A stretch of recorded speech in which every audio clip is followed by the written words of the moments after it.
അമ്മേ പരിശുദ്ധ അമ്മേ, അമ്മേ പരിശുദ്ധമേ, ദൈവമാതാവേ, കൃപാസനത്തിലൂടെ ഞങ്ങൾക്കും ഞങ്ങളുടെ ദേശത്തിനും അമ്മ മധ്യസ്ഥം തേടി തന്ന എല്ലാ അനുഗ്രഹങ്ങൾക്കും കൃപകൾക്കും ഞങ്ങളിപ്പോൾ ഹൃദയം നിറഞ്ഞ നന്ദി പറയുന്നു. അമ്മേ പരിശുദ്ധമേ, ദൈവമാതാവേ, 2004 ഡിസംബർ 7 ഉച്ചകഴിഞ്ഞ് 2:30 കൃപാസനത്തിൽ സംഭവിച്ച അമ്മയുടെ പ്രത്യക്ഷപ്പെടലിനെ കുറിച്ച് തിരുസഭയ്ക്ക് സമർപ്പിച്ചിരിക്കുന്ന പഠനരേഖകളുടെ മേൽ സഭാത്മകമായ പഠനം ആരംഭിക്കുവാൻ ഞങ്ങൾ പ്രാർത്ഥിക്കുന്നു. അമ്മേ പരിശുദ്ധമേ, ഭൂസ്വർലോകങ്ങളുടെ രാജ്ഞിയായ അങ്ങേയ്ക്ക് ഭൗമസംരക്ഷണത്തിനായി പ്രപഞ്ചപ്രകൃതിയെ തന്നെ തിരുസഭ പ്രതിഷ്ഠിക്കുവാൻ ഈ പ്രത്യക്ഷീകരണം വഴി ഇടയാക്കണമേ. പരിശുദ്ധമേ, ജപമാല മാതാവേ, സകല കൃപാസനം പ്രാർത്ഥനയോടും ചേർത്ത് ഞങ്ങളിപ്പോൾ പ്രാർത്ഥിക്കുന്ന ഈ കുടുംബത്തിന്റെ പ്രത്യേക നിയോഗം പറ മക്കളെ.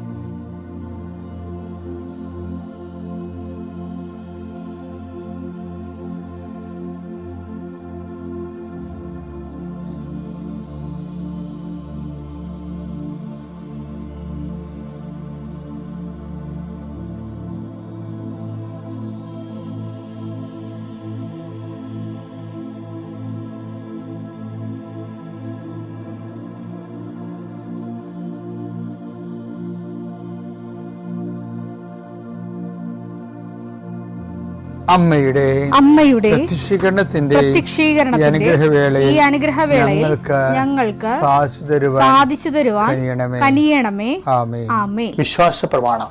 സർവശക്തനായ പിതാവും ആകാശത്തിന്റെയും ഭൂമിയുടെയും സൃഷ്ടാവുമായ ദൈവത്തിൽ ഞാൻ വിശ്വസിക്കുന്നു. അവിടുത്തെ ഏകപുത്രനും ഞങ്ങളുടെ കർത്താവുമായ ഈശോമിശിഹായിലും ഞാൻ വിശ്വസിക്കുന്നു.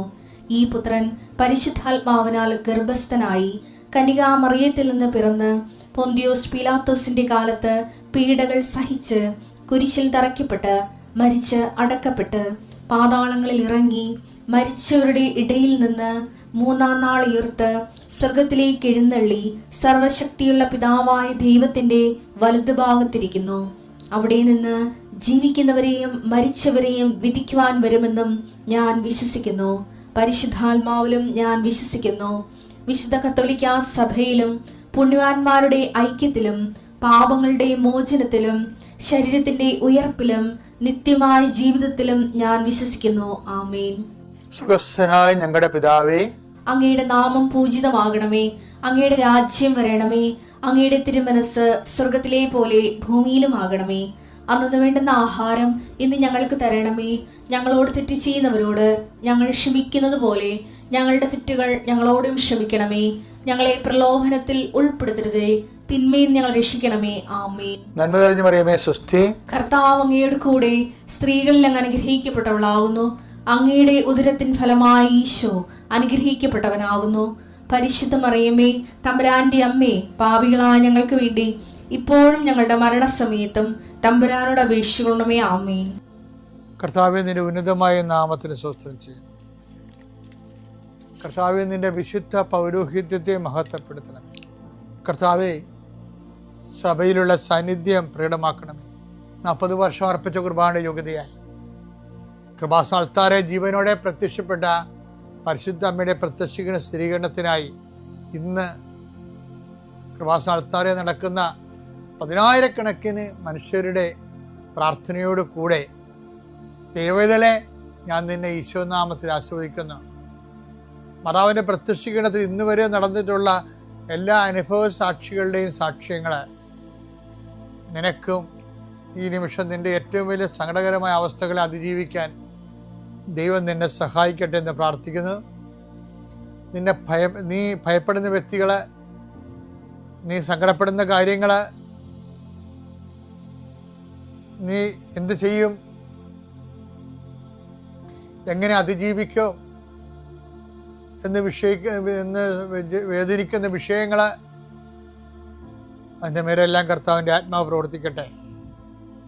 കർത്താവേ, ആശുപത്രി കഴിയുന്നവരെ, കർത്താവേ, ഓരോരോ ജീവിക്കാൻ വേണ്ടി ഓരോരോ ജോലിക്ക് പോകുന്നവരെ, ജോലി അന്വേഷിച്ച് പോകുന്നവരെ, ജോലി നഷ്ടപ്പെട്ടവരെ, വിസ പ്രോസസ്സിംഗ് ഇരിക്കുന്നവരെ, വിസ നഷ്ടപ്പെട്ടു പോയവരെ, പുതുക്കാൻ വേണ്ടി പരിശ്രമിക്കുന്നവരെ, നാട്ടിലെ ജോലിക്ക് ശ്രമിക്കുന്നവരെ, അതിൻ്റെ പരീക്ഷ എഴുതുന്നവരെ, അതിൻ്റെ പരീക്ഷ റിസൾട്ട് കാത്തിരിക്കുന്നവരെ, കർത്താവേ, പലതരത്തിലുള്ള ജപ്തി നടപടികൾ, പലതരത്തിലുള്ള കോടതി കേസുകൾ, പലതരത്തിലുള്ള ഒത്തുതീർപ്പ് ചർച്ചകൾ, എൻ്റെ കർത്താവിൻ്റെ ഉന്നതമായ നാമത്തിൽ ഈ പ്രാർത്ഥന കൂടുന്ന നിനക്ക് മാതാവിൻ്റെ പ്രത്യേക സാന്നിധ്യം ഞാൻ ഉറപ്പു തരികയും അമ്മ നിന്നെ സഹായിക്കുകയും ഈശോ നിന്നെ അനുഗ്രഹിക്കുകയും ചെയ്യട്ടെ.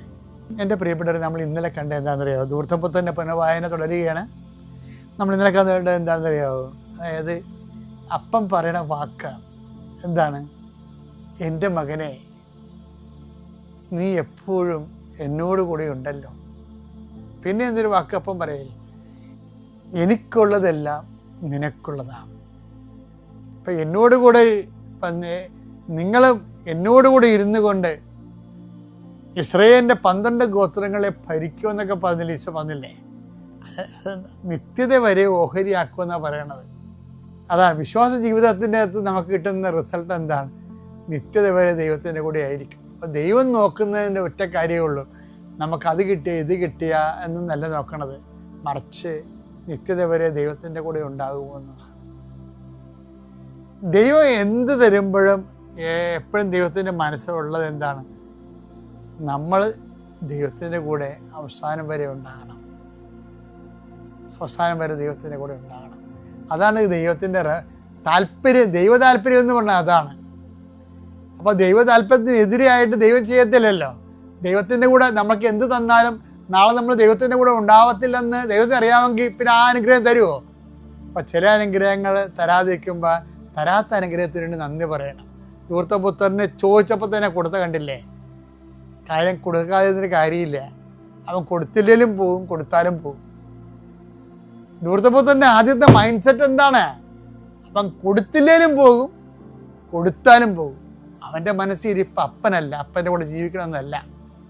യഥാർത്ഥ വിശ്വാസിയുടെ ജീവിതം എന്താ? തന്നാലും തന്നില്ലേലും ദൈവത്തിൻ്റെ കൂടെ ജീവിക്കണമെന്ന്. അതാണ് മൂത്ത മകൻ. എൻ്റെ മകനെ, എപ്പോഴും നീ എന്നോടുകൂടെ ഉണ്ടല്ലോ. എന്താണ് എന്ന് അപ്പനെല്ലാം പറയുന്നുണ്ട്. നോക്കിയേ, ആ ആ ഇളയ മകൻ വന്നിട്ട് ഒരു അക്ഷരം മിണ്ടാത്ത അപ്പനാണേ. അത് നിങ്ങൾക്ക് മനസ്സിലാക്കണം. ആ ഇളയ മകൻ വന്നിട്ടേ അവനെന്തെല്ലാം വാദോര, അവൻ്റെ അപ്പനെതിരെ ഞാൻ പാപം ചെയ്തു, സ്വർഗത്തിനെതിരെ പാപം ചെയ്തു, നിന്റെ മകനെന്ന് വിളിക്കാൻ യോഗ്യനല്ല, ദാസനായ കാണാന്നൊക്കെ പറയുന്നുണ്ടെങ്കിലും അപ്പനവനെ കെട്ടിപ്പിടിച്ച സത്യമാണ്. പക്ഷെ വിളിച്ചൊരു വാക്ക് പറയണമല്ല.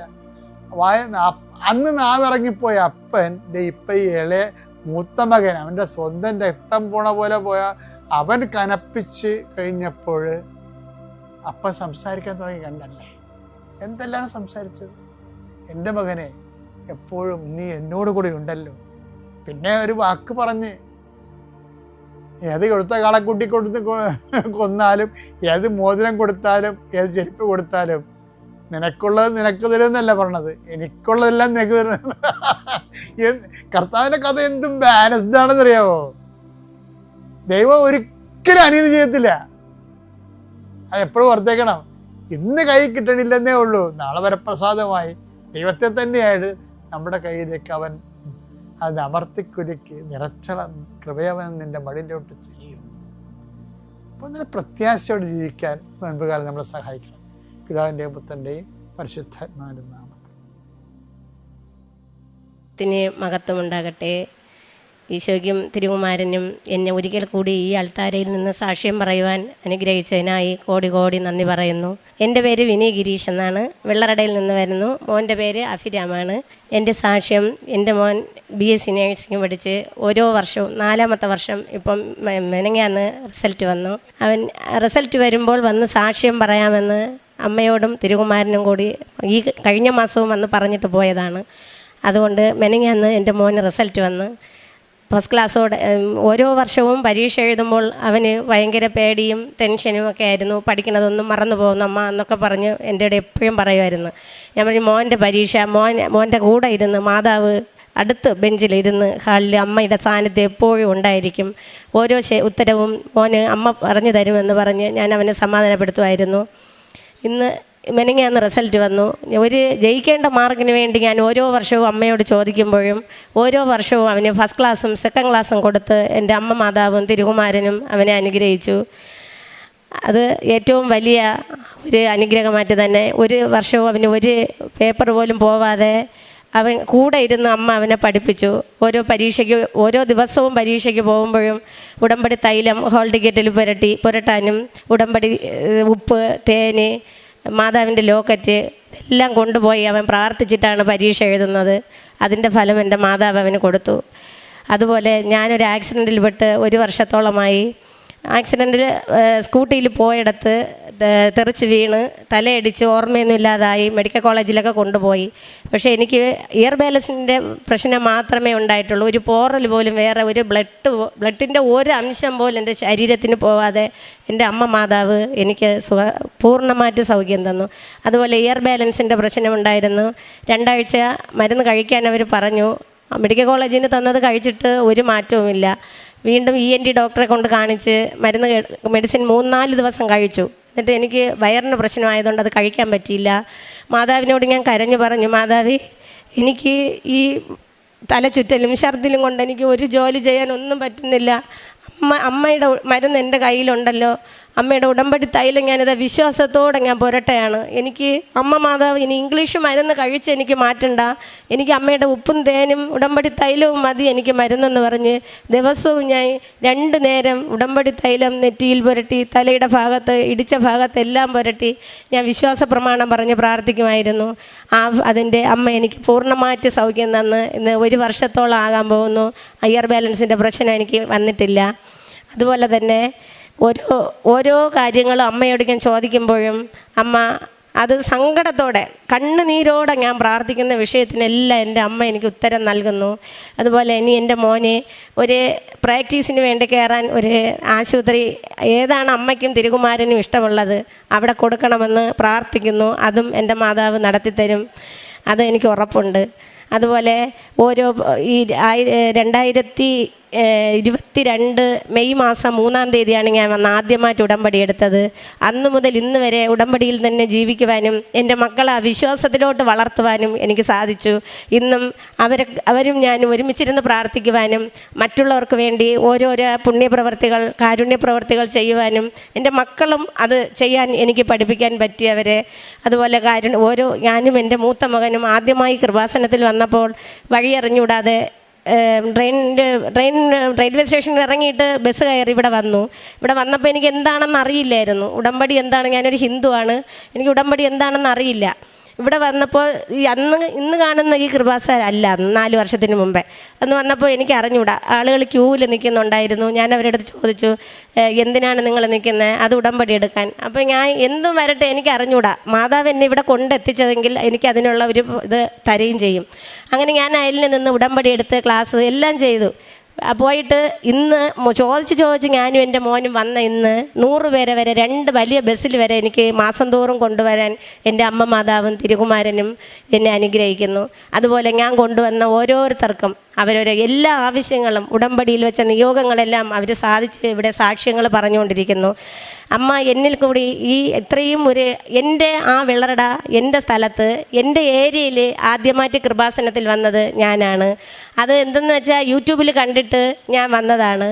അപ്പോൾ ഞാൻ വന്നിട്ട് ഞാനും മോനും കൂടെ ഇവിടെ ഒറ്റയ്ക്ക് വന്നിട്ട് തിരിച്ച് അടുത്ത മാസം 15 പേര് വരുന്ന ബസ്സിൽ പിന്നെ 25 പേരായി, പിന്നെ ഇപ്പോൾ 100 പേര് 2 ബസ്സിൽ വരെ വരുന്നതിന് വേണ്ടിയിട്ടുള്ള അനുഗ്രഹം എൻ്റെ മാതാവ് ഈ കഴിഞ്ഞ മാസം 28-ാം തീയതി ഞാനിവിടെ വന്നിട്ട് പോയതാണ്. അപ്പോൾ അതുകൊണ്ട് ഓരോരുത്തരും നിങ്ങളെല്ലാവർക്കും നിങ്ങൾ വയ്ക്കുന്ന നിയോഗങ്ങളെല്ലാം അമ്മ മാതാവ് സാധിച്ചു തരും. പിന്നെ പ്രേക്ഷിത പ്രവർത്തനം എന്ന് പറയുന്നത് ഞങ്ങൾ ഗ്രൂപ്പുകളായിട്ട് ചേർന്ന് പൊതിച്ചോറ് ഓരോ വീട്ടിൽ നിന്ന് 5 പൊതി 2 പൊതി അങ്ങനെ വാങ്ങി 50 പൊതി ഊണൊക്കെ ഞങ്ങൾ നെയ്യാറ്റിൻകര ഗവൺമെൻറ് ആശുപത്രി, പാറശാല താലൂക്ക് ആശുപത്രി ഇവിടെയൊക്കെ കൊണ്ടുപോകും. പിന്നെ അതുപോരാതെ ഞാൻ എൻ്റേതായ എൻ്റെ കൈകൊണ്ട് 10 പേർക്കെങ്കിലും 2 ആഴ്ച കൂടുമ്പോഴെങ്കിലും എന്നെക്കൊണ്ട് പറ്റുന്ന വിധത്തിൽ 10 പൊതി ഇല്ലെങ്കിൽ 2 പൊതി ഊണെങ്കിലും കൊണ്ടുപോകും എനിക്ക് കൊടുക്കാൻ എൻ്റെ അമ്മ മാതാവും തിരുകുമാരന് സാധിക്കുന്നു. അതുപോലെ പ്രേക്ഷിത പ്രവർത്തനത്തിൽ തന്നെ ഈ പത്രങ്ങൾ ഇവിടെ നിന്ന് വാങ്ങി ഗവൺമെൻറ് ഹോസ്പിറ്റലിൽ കൊണ്ടുകൊടുത്ത് അവർക്ക് ഉടമ്പടി തൈലം, തേന്, ഉപ്പ്, കാശ് രൂപ ഇതെല്ലാം കൊണ്ടുകൊടുത്ത് അവർക്ക് വേണ്ടി പ്രാർത്ഥിക്കുവാനും മാതാവിനെ അനുഗ്രഹിക്കുന്നു. അതുപോലെ ഓരോരുത്തരും ഞങ്ങൾ ഗവൺമെൻറ് ആശുപത്രി പോകുമ്പോൾ കാണിക്കകൾ തന്നുവിടുവാനും അവർക്ക് വരണമെന്ന് ആഗ്രഹം പറയുന്നവരും ഒരുപാട് പേരുണ്ട്. ഓരോരുത്തരും ഓരോ മാസവും ഞാൻ വരുന്ന വണ്ടിയിൽ ഒരാൾ പോലും പുതിയ ഉടമ്പടിക്കാരില്ലാതെ വരുന്ന മാസങ്ങളില്ല. അതുകൊണ്ട് നിങ്ങൾ ഓരോരുത്തർക്കും നിങ്ങൾ ആരും സങ്കടപ്പെടേണ്ട, അമ്മ മാതാവിനെ മുറുകെ പിടിച്ചാൽ മതി. ചിലവർ വിചാരിക്കും എനിക്ക് 2 മാസമായിട്ട് നടക്കുന്നില്ല കാര്യം, 3 മാസമായിട്ട് നടക്കുന്നില്ലെന്ന്. നടക്കും. അമ്മ മാതാവ് നമ്മൾ പ്രാർത്ഥന 20 അച്ഛൻ ഇവിടെ പറയാറുണ്ട്, 20 മിനിറ്റ് പ്രാർത്ഥനയും 20% പ്രാർത്ഥനയും 80% വന്നിട്ട് നമ്മൾ കാരുണ്യ പ്രവൃത്തി ചെയ്യുന്നതാണെന്ന്. അതാണ് നമ്മൾ കാരുണ്യം. അടുത്തവരെ വിശപ്പറിയുക, അടുത്തവരെ അസുഖത്തിൽ നമുക്കൊന്നും മാറ്റിയെടുക്കാൻ പറ്റൂല, എന്നാലും ഞങ്ങൾക്ക് പോയി അവരെ കണ്ട് പ്രാർത്ഥിക്കാനും ഞങ്ങളുടെ കയ്യിലുള്ള മരുന്നെന്ന് പറയുന്ന ഉടമ്പടി തൈലം, ഉപ്പ്, കാശ് രൂപം, തേന് ഇതൊക്കെ അവർക്ക് കൊടുത്ത് വിശ്വാസ പ്രമാണം പറഞ്ഞ് അവരെ സങ്കടത്തിൽ പങ്കുചേർന്ന് നമ്മൾ അവരെ കൂടെ നിൽക്കുമ്പോൾ അമ്മ മാതാവ് നമുക്ക് തരുന്നതിനെയും കാട്ടി പെട്ടെന്ന് അവർക്ക് അനുഗ്രഹം കൊടുക്കും. അവരുടെ സാക്ഷ്യം കേൾക്കുമ്പോൾ എനിക്ക് അമ്മ മാതാവ് ഇനിയും ഓരോ നാട്ടിലും ഇനി അമ്മയുടെ നാമം മഹത്വപ്പെടട്ടെ എന്ന് പ്രാർത്ഥിച്ചുകൊണ്ട് ഞാൻ നിർത്തുന്നു. എന്നെയും എൻ്റെ ഫാമിലിയെയും അമ്മയുടെ പ്രത്യക്ഷീകരണത്തിൻ്റെ സാക്ഷികളായി മാറ്റിയതിന് ഈശോയ്ക്കും അമ്മയ്ക്കും കോടാനുകോടി നന്ദി പറയുന്നു. എൻ്റെ പേര് സൗമ്യ. ഇതെൻ്റെ ഹസ്ബൻഡ്, എൻ്റെ മൂത്ത കുഞ്ഞ്, മറ്റേത് എൻ്റെ ഇളയ കുഞ്ഞ്. ഞാൻ തിരുവനന്തപുരം ജില്ലയിൽ നിന്ന് വരുന്നു. 2023 ഒക്ടോബർ 8 ഞാൻ ഉടമ്പടി എടുത്തത്. അതിനു മുൻപേ എനിക്കൊരു രോഗസൗഖ്യത്തെക്കുറിച്ച് പറയാനുണ്ട്. കൃപാസനത്തെക്കുറിച്ച് ആദ്യമായി ഞാൻ കേട്ടത് യൂട്യൂബ് ചാനൽ വഴിയാണ്. അപ്പോൾ തന്നെ ഞാൻ ക്യാൻഡിൽ ലൈറ്റ് പ്രെയർ റിക്വസ്റ്റ് കൊടുത്തു. എനിക്ക് ഗ്യാസിൻ്റെ അസിഡിറ്റിയും കലശലായ പ്രോബ്ലം ഉണ്ടായിരുന്നു. ആയുർവേദവും അലോപ്പതിയും 2-3 മാസത്തോളം ഞാൻ നോക്കിയായിരുന്നു, യാതൊരു കുറവും ഇല്ലായിരുന്നു. ആയതിനാൽ ഞാൻ ക്യാൻഡിൽ ലൈറ്റ് പ്രെയർ റിക്വസ്റ്റ് കൊടുത്തത് പ്രകാരം അത്ഭുതമെന്ന് പറയട്ടെ, എനിക്ക് അസുഖം പൂർണ്ണമായി സൗഖ്യപ്പെട്ടു. ഈ നിമിഷം വരെ ആ അസുഖം എനിക്ക് തിരിച്ചു വന്നിട്ടില്ല. 2023 ഒക്ടോബർ 8 ഞാൻ ഉടമ്പടി എടുക്കുന്നത്. ഈശോയ്ക്ക് നന്ദി പറയുവാനും മാതാവിനെ ഒന്ന് നേരിട്ട് കണ്ട് അനുഗ്രഹം വാങ്ങാനും നന്ദി പറയുവാനാണ് ഞാൻ ഇവിടേക്ക് വന്നത്. ആദ്യം ഇവിടെ വന്ന സമയത്ത് തന്നെ എനിക്ക് ഒരു കൂളിംഗ് എഫക്റ്റ്, അത് എന്താണെന്ന് പറഞ്ഞ് മനസ്സിലാക്കാൻ പറ്റത്തില്ല, അത്രയ്ക്കുള്ളൊരു എഫക്റ്റ് എൻ്റെ മനസ്സിനും ശരീരത്തിനും തോന്നി. നല്ല മുല്ലപ്പൂ വാസന ഉണ്ടായിരുന്നു. ഉടമ്പടി എടുക്കുക എന്നൊരു ലക്ഷ്യം എനിക്കില്ലായിരുന്നു, കാരണം ഞാനൊരു നോൺ ക്രിസ്ത്യാനിയാണ്, അതിനുള്ളൊരു യോഗ്യതയില്ല എന്ന് ഞാൻ ചിന്തിച്ചു. പക്ഷേ ആരോ എൻ്റെ ഉള്ളിൽ നിന്ന് പറയുന്നുണ്ടായിരുന്നു, നീ ഉടമ്പടി എടുക്കണം. അങ്ങനെ ഞാൻ ഉടമ്പടി എടുക്കുകയും അമ്മയുടെ പ്രത്യക്ഷീകരണത്തിൻ്റെ സാക്ഷിയായി എൻ്റെ അമ്മ ഇവിടെ നിർത്തിയത് എല്ലാ കോടാനുകോടി നന്ദി പറയുന്നു. ഉടമ്പടി എടുത്തു അമ്മയെ വഹിച്ചു കൊണ്ടുവരുവാനുള്ള 3 പ്രാവശ്യം ഉടമ്പടി പുതുക്കിയപ്പോഴും അമ്മയെ വഹിച്ചു കൊണ്ടുവരാനുള്ളൊരു ഭാഗ്യം എനിക്ക് കിട്ടി. 3 നിയോഗങ്ങൾ എൻ്റെ വ്യക്തിപരമായ നിയോഗങ്ങളായിരുന്നു. ബാക്കി 3 നിയോഗങ്ങളും ഞാൻ ദൈവത്തിന് സമർപ്പിക്കുകയാണ് ഉണ്ടായത്. രണ്ടാമതൊരു കുഞ്ഞിന് വേണ്ടിയാണ് ഞാൻ ആദ്യം നിയോഗം വച്ചത്. എൻ്റെ മൂത്ത കുഞ്ഞിന് 10 വയസ്സായിരുന്നു. അപ്പോൾ രണ്ടാമതൊരു കുട്ടി വേണ്ടെന്നാണ് വിചാരിച്ചത്. അപ്പോൾ മൂത്ത കുഞ്ഞിന് ഭയങ്കര ആഗ്രഹം, അവനൊരു കുഞ്ഞുവാവെ വേണമെന്ന്. അങ്ങനെ 2 വർഷം അത് ഞങ്ങൾ പരിശ്രമിക്കുന്നുണ്ടായിരുന്നു, പക്ഷേ കുട്ടിയെ കിട്ടിയില്ല. ഞങ്ങളെ പദ്ധതിയല്ല നടന്നത്, ദൈവത്തിൻ്റെ പദ്ധതിയാണ് അവിടെ നടന്നത്. ഹോസ്പിറ്റലിൽ ചെന്ന് കാണിച്ചു, IVF അല്ലാതെ വേറൊരു ചാൻസ് ഇല്ല, എഗ്ഗ് കുറവാണ്, ഉള്ള എഗ്ഗ് ക്വാളിറ്റി ഇല്ല, IVF സാധ്യതയുള്ളൂ എന്ന് ഡോക്ടർ പറയുകയുണ്ടായി. പ്രാർത്ഥിച്ചു, ആത്മാർത്ഥമായി പ്രാർത്ഥിച്ചു. ഈശോയെ കുഞ്ഞുനാൾ മുതലേ എനിക്ക് ഈശോയോട് നല്ല അടുപ്പമായിരുന്നു. കൃപാസനത്തിൽ വന്നതിന് ശേഷം എനിക്കൊരു മാതാവിനെ ഈശോ തന്നു. മാതാവിനെ ഈശോയും മുറുകെ പിടിച്ചു പ്രാർത്ഥിച്ചു. 2024 മാർച്ചിൽ ഞാൻ പ്രഗ്നൻ്റ് ആവുകയും 2 മാസമായപ്പോൾ ഞാനൊരു സാക്ഷ്യം, ഇവിടുത്തെ ഒരു സാക്ഷ്യം കേൾക്കാൻ ഇടയുണ്ടായി. ഒരു പെൺകുട്ടി വന്ന് പ്രഗ്നൻ്റ് ലേഡിയാണ്, അച്ഛൻ്റെ അനുഗ്രഹം വാങ്ങിച്ചു. അച്ഛൻ അതിൻ്റെ തലയിൽ കൈവച്ച് പറഞ്ഞു, ഈ കുട്ടിയെ നിനക്ക് കിട്ടില്ല, ഇത് ചാൻസ് കുറവാണ് മോളെ, വിഷമിക്കരുത്, മാതാവ് കൂടെ ഉണ്ടെന്ന് പറഞ്ഞു.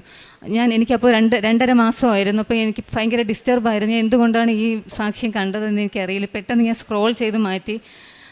പിന്നെ ഞാൻ അതങ്ങ് വിട്ടായിരുന്നു. പിന്നെ അടുത്ത സ്കാനിങ് ചെന്ന് അടുത്ത 2 ആഴ്ച കഴിഞ്ഞുള്ള സ്കാനിങ്ങിൽ ചെന്ന് നോക്കിയപ്പോൾ ഡോക്ടർ പറഞ്ഞ് ഹാർട്ട് ബീറ്റ് പൂർണ്ണമായിട്ട് നിലച്ചു, പ്രീവിയസ് സ്കാനിങ്ങിൽ യാതൊരു കുഴപ്പവും ഇല്ല എന്ന് പറഞ്ഞ ഡോക്ടർ. അപ്പോഴത്തെ സ്കാനിങ്ങിൽ പറഞ്ഞ് കംപ്ലീറ്റ് ആയിട്ട് നിലച്ചിരിക്കുകയാണ്.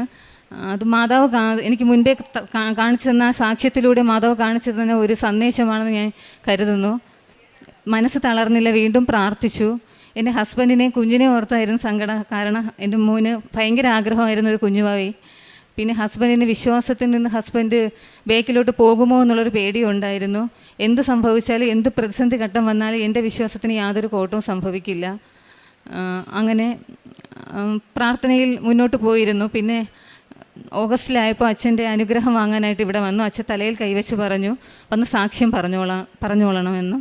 അങ്ങനെ ഡിസംബർ 6-ന് 2024 ഡിസംബർ 6-ന് ഞാനിങ്ങനെ ബെഡിലിങ്ങനെ കിടക്കുകയായിരുന്നു, ഉറങ്ങുകയല്ല, നല്ല ബോധത്തോടെ ഇങ്ങനെ കിടക്കുകയായിരുന്നു, ദൈവത്തിന് പ്രാർത്ഥിച്ചുകൊണ്ട് കിടക്കുകയായിരുന്നു. പെട്ടെന്ന് ഞാൻ മാതാവിനോട് പറഞ്ഞു, മാതാവേ, ഈ പ്രാവശ്യമെങ്കിലും ഞാൻ ടെസ്റ്റ് ചെയ്യുമ്പോൾ എനിക്ക് പോസിറ്റീവ് ആയിരിക്കണമേ എന്ന്. അങ്ങനെ അമ്മയുടെ പ്രതീക്ഷീകരണത്തിൻ്റെ നാളിൽ തന്നെ, അതായത് ഡിസംബർ 7-ാം തീയതി ഞാൻ ടെസ്റ്റ് ചെയ്യുന്നു. അത്ഭുതമെന്ന് പറയട്ടെ, പോസിറ്റീവ് ആകുന്നു. ഞാൻ പെട്ടെന്ന് അതിനു മുന്നേ തന്നെ ഞാൻ ഇങ്ങനെ കണ്ണടച്ച് കിടന്നപ്പോൾ ഞാൻ ഇങ്ങനെ പോസിറ്റീവ് ആവണേന്ന് ഞാൻ പ്രാർത്ഥിച്ച ടൈമിൽ ഒരു കുട്ടി വന്ന് എന്നോട് നല്ല വോയിസ് ക്ലിയർ ആയിട്ടാണ് ഞാൻ കേട്ടത്, എൻ്റെ ഉറക്കത്തിലല്ല, എനിക്ക് നല്ല ഓർമ്മയുണ്ടായിരുന്നു. ഇങ്ങനെ പറയുകയുണ്ടായി, ഈ പ്രാവശ്യം ഇയാൾക്ക് പോസിറ്റീവ് ആകുമെന്ന്, ഈ മാസത്തെ തന്നെ പോസിറ്റീവ് ആകുന്നു. അങ്ങനെ ഡിസംബർ 7-ാം തീയതി ഞാൻ ടെസ്റ്റ് ചെയ്ത് നോക്കുന്നു, എനിക്ക് പോസിറ്റീവ് ആകുന്നു. വളരെ സന്തോഷമുണ്ടായി. മാതാവിനും ഈശോയോടും നന്ദി പറയുകയുണ്ടായി. അങ്ങനെ ഞാൻ അങ്ങനെ അമ്മയുടെ ദിവസം തന്നെ, അമ്മ പ്രത്യക്ഷപ്പെട്ട ദിവസം തന്നെ എനിക്കൊരു പോസിറ്റീവ് വാർത്ത കേൾക്കാനിട വന്നു. അത് അമ്മയുടെ അനുഗ്രഹമാണ്. അമ്മയുടെ അനുഗ്രഹം, അമ്മയുടെ ഈശോയുടെ അനുഗ്രഹത്താലാണ് ഇനി ഞാൻ എനിക്ക് കിട്ടാൻ പോകുന്ന കുഞ്ഞ് നിലനിൽക്കുമെന്നുള്ളൊരു വിശ്വാസം എനിക്ക് പൂർണ്ണമായി തന്നു.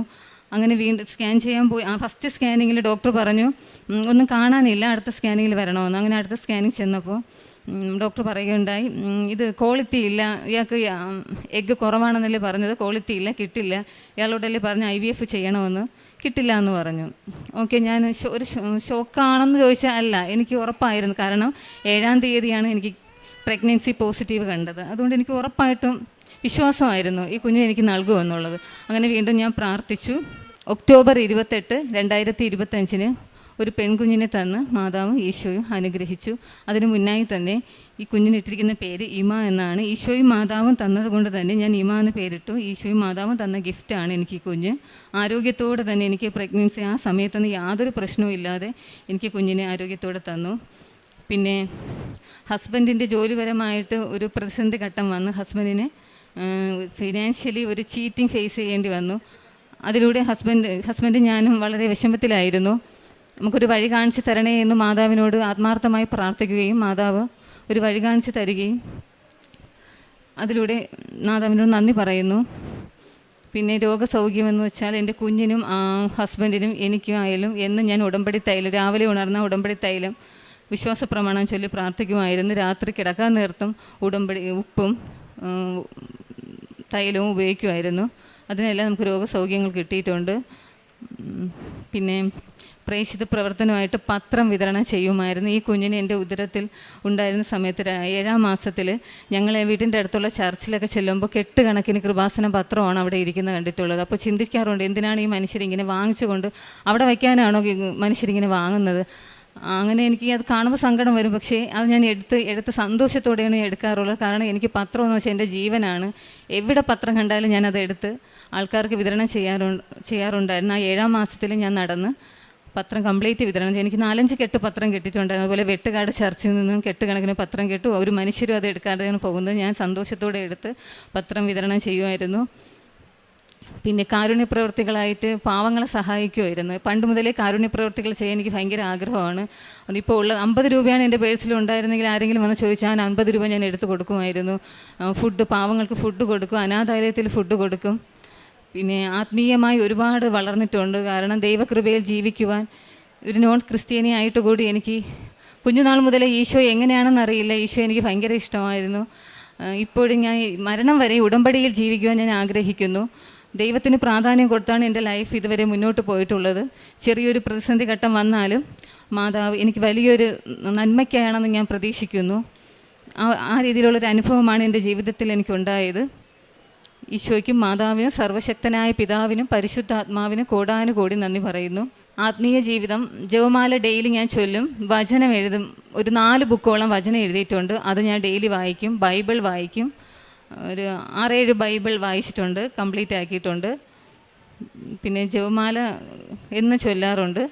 പ്രതീക്ഷീകരണ പ്രാർത്ഥന ചൊല്ലാറുണ്ട്. അത് എൻ്റെ ഫ്രണ്ട്സിനൊക്കെ അയച്ചു കൊടുക്കാറുണ്ട്. പിന്നെ എൻ്റെ സിറ്റുവേഷനിൽ കൂടെ ഒരു കുട്ടി ഇതുപോലെ ഒരു പ്രഗ്നൻ്റ് ലേഡി കടന്നു പോയി. അപ്പോൾ ആ കുട്ടിയോട് ഞാൻ മാതാവിനെ കുറിച്ച് പറയുകയും നീ പ്രാർത്ഥിക്കണം, ഞാനും നിനക്ക് വേണ്ടി പ്രാർത്ഥിക്കാമെന്ന് പറയുകയും ചെയ്തു. അങ്ങനെ ആ കുട്ടിക്കും ആരോഗ്യത്തോടെ ഒരു കുഞ്ഞിനെ മാതാവ് നൽകി. ഇവിടെ വന്ന് ഉടമ്പടി എടുക്കാമെന്ന് എന്നോട് പറഞ്ഞിട്ടുണ്ട്. എൻ്റെ അനുഭവം ഞാൻ കാണുന്ന എല്ലാ വ്യക്തികളോടും പറയാറുണ്ട്.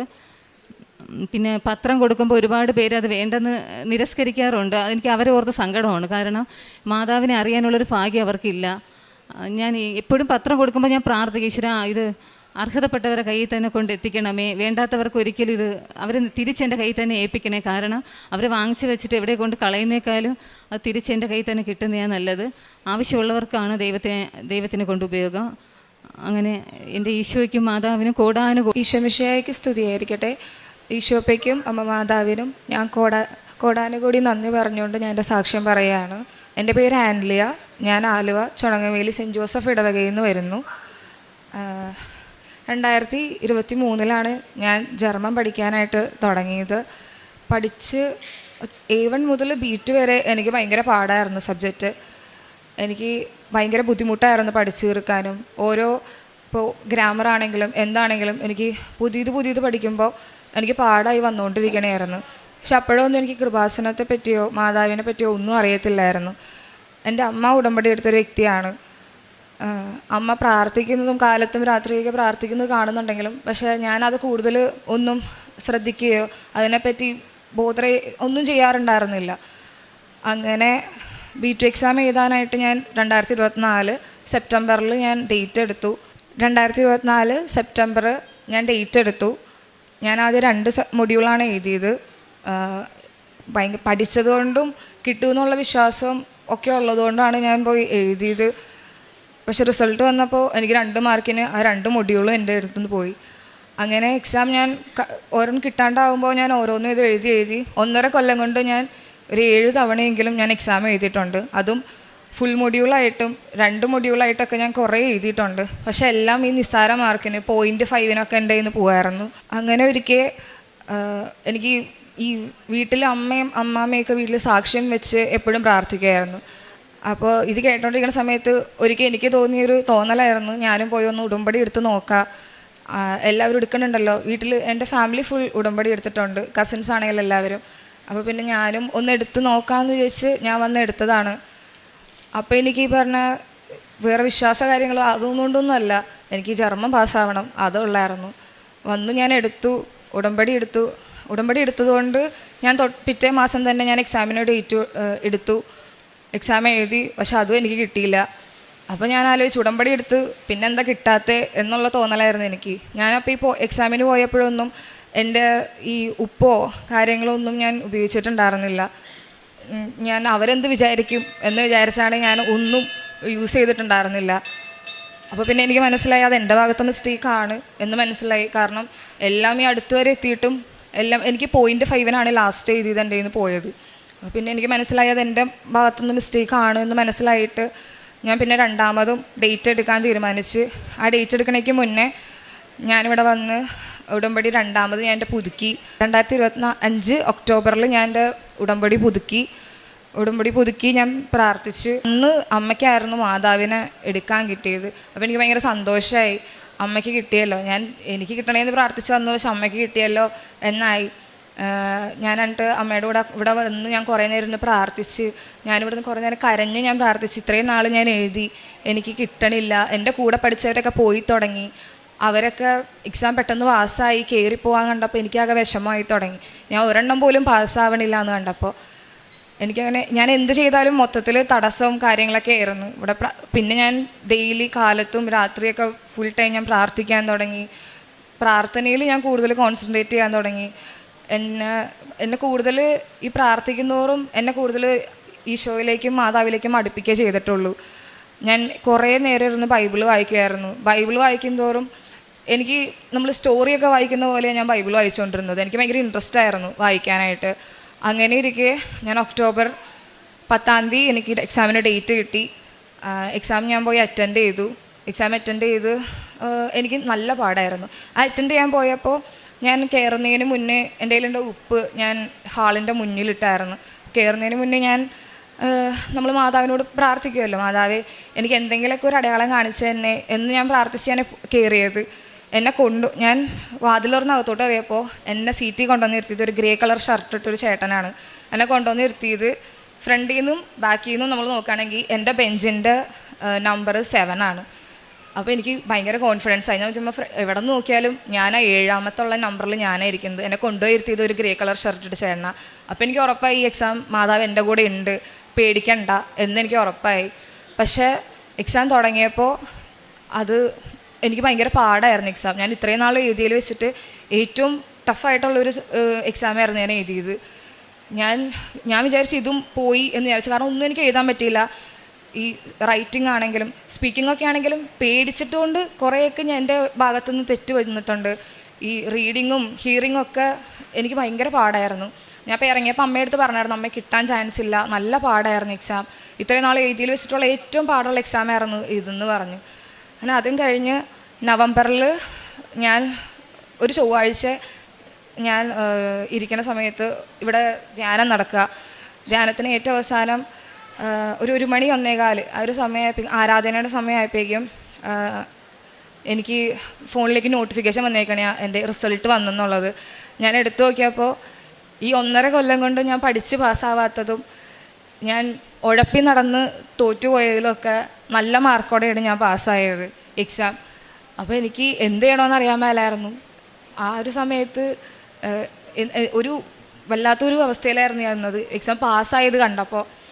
അങ്ങനെ അത് കഴിഞ്ഞ് വീട്ടിൽ വന്ന് അമ്മയടുത്തൊക്കെ പറഞ്ഞു, അമ്മ പാസ്സായി, എനിക്കറിയില്ല എന്താണെന്നൊരു പിടുത്തമില്ല, വിശ്വസിക്കാൻ പറ്റാത്തൊരവസ്ഥയിലായിരുന്നു നിന്നത് എക്സാം പാസ്സായത്. അത് കഴിഞ്ഞ് എൻ്റെ 2 ചേച്ചിമാർ ജർമ്മനിയിലുണ്ട്. അവർ വഴിയാണ് എനിക്ക് കുറേ മോട്ടിവേഷനും കാര്യങ്ങളൊക്കെ അവരാണ് എനിക്ക് കുറേ ഹെൽപ്പ് ചെയ്തത് എൻ്റെ അടുത്ത്. എന്നിട്ട് ഞാൻ അങ്ങനെ ഇരിക്കെ ചേച്ചി എനിക്ക് അവിടെ FSJയിൽ കയറാനാണ് ഞാൻ ഇരുന്നത്.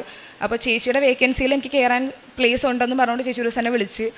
അപ്പോൾ കോൺട്രാക്റ്റ് റെഡിയാക്കണം, അപ്പോൾ നവംബർ ലാസ്റ്റോടെ നമുക്ക് ശരിയാക്കാം. കോൺട്രാക്റ്റ് ശരിയാക്കി കഴിഞ്ഞാൽ ഡിസംബറിൽ അവിടെ ഒന്നും ചെയ്യൂല, അവരെല്ലാവരും ഉരുളോബിന് പോകുന്ന കാരണം കൊണ്ട് ഒന്നിനും ടൈം ഉണ്ടാകത്തില്ല, അവരാരും ഡിസംബറിലൊന്നും ചെയ്യത്തില്ല. അപ്പോൾ ജനുവരി ആകുമ്പോഴാണ് എല്ലാം ശരിയാവുള്ളൂ എന്ന് പറഞ്ഞു.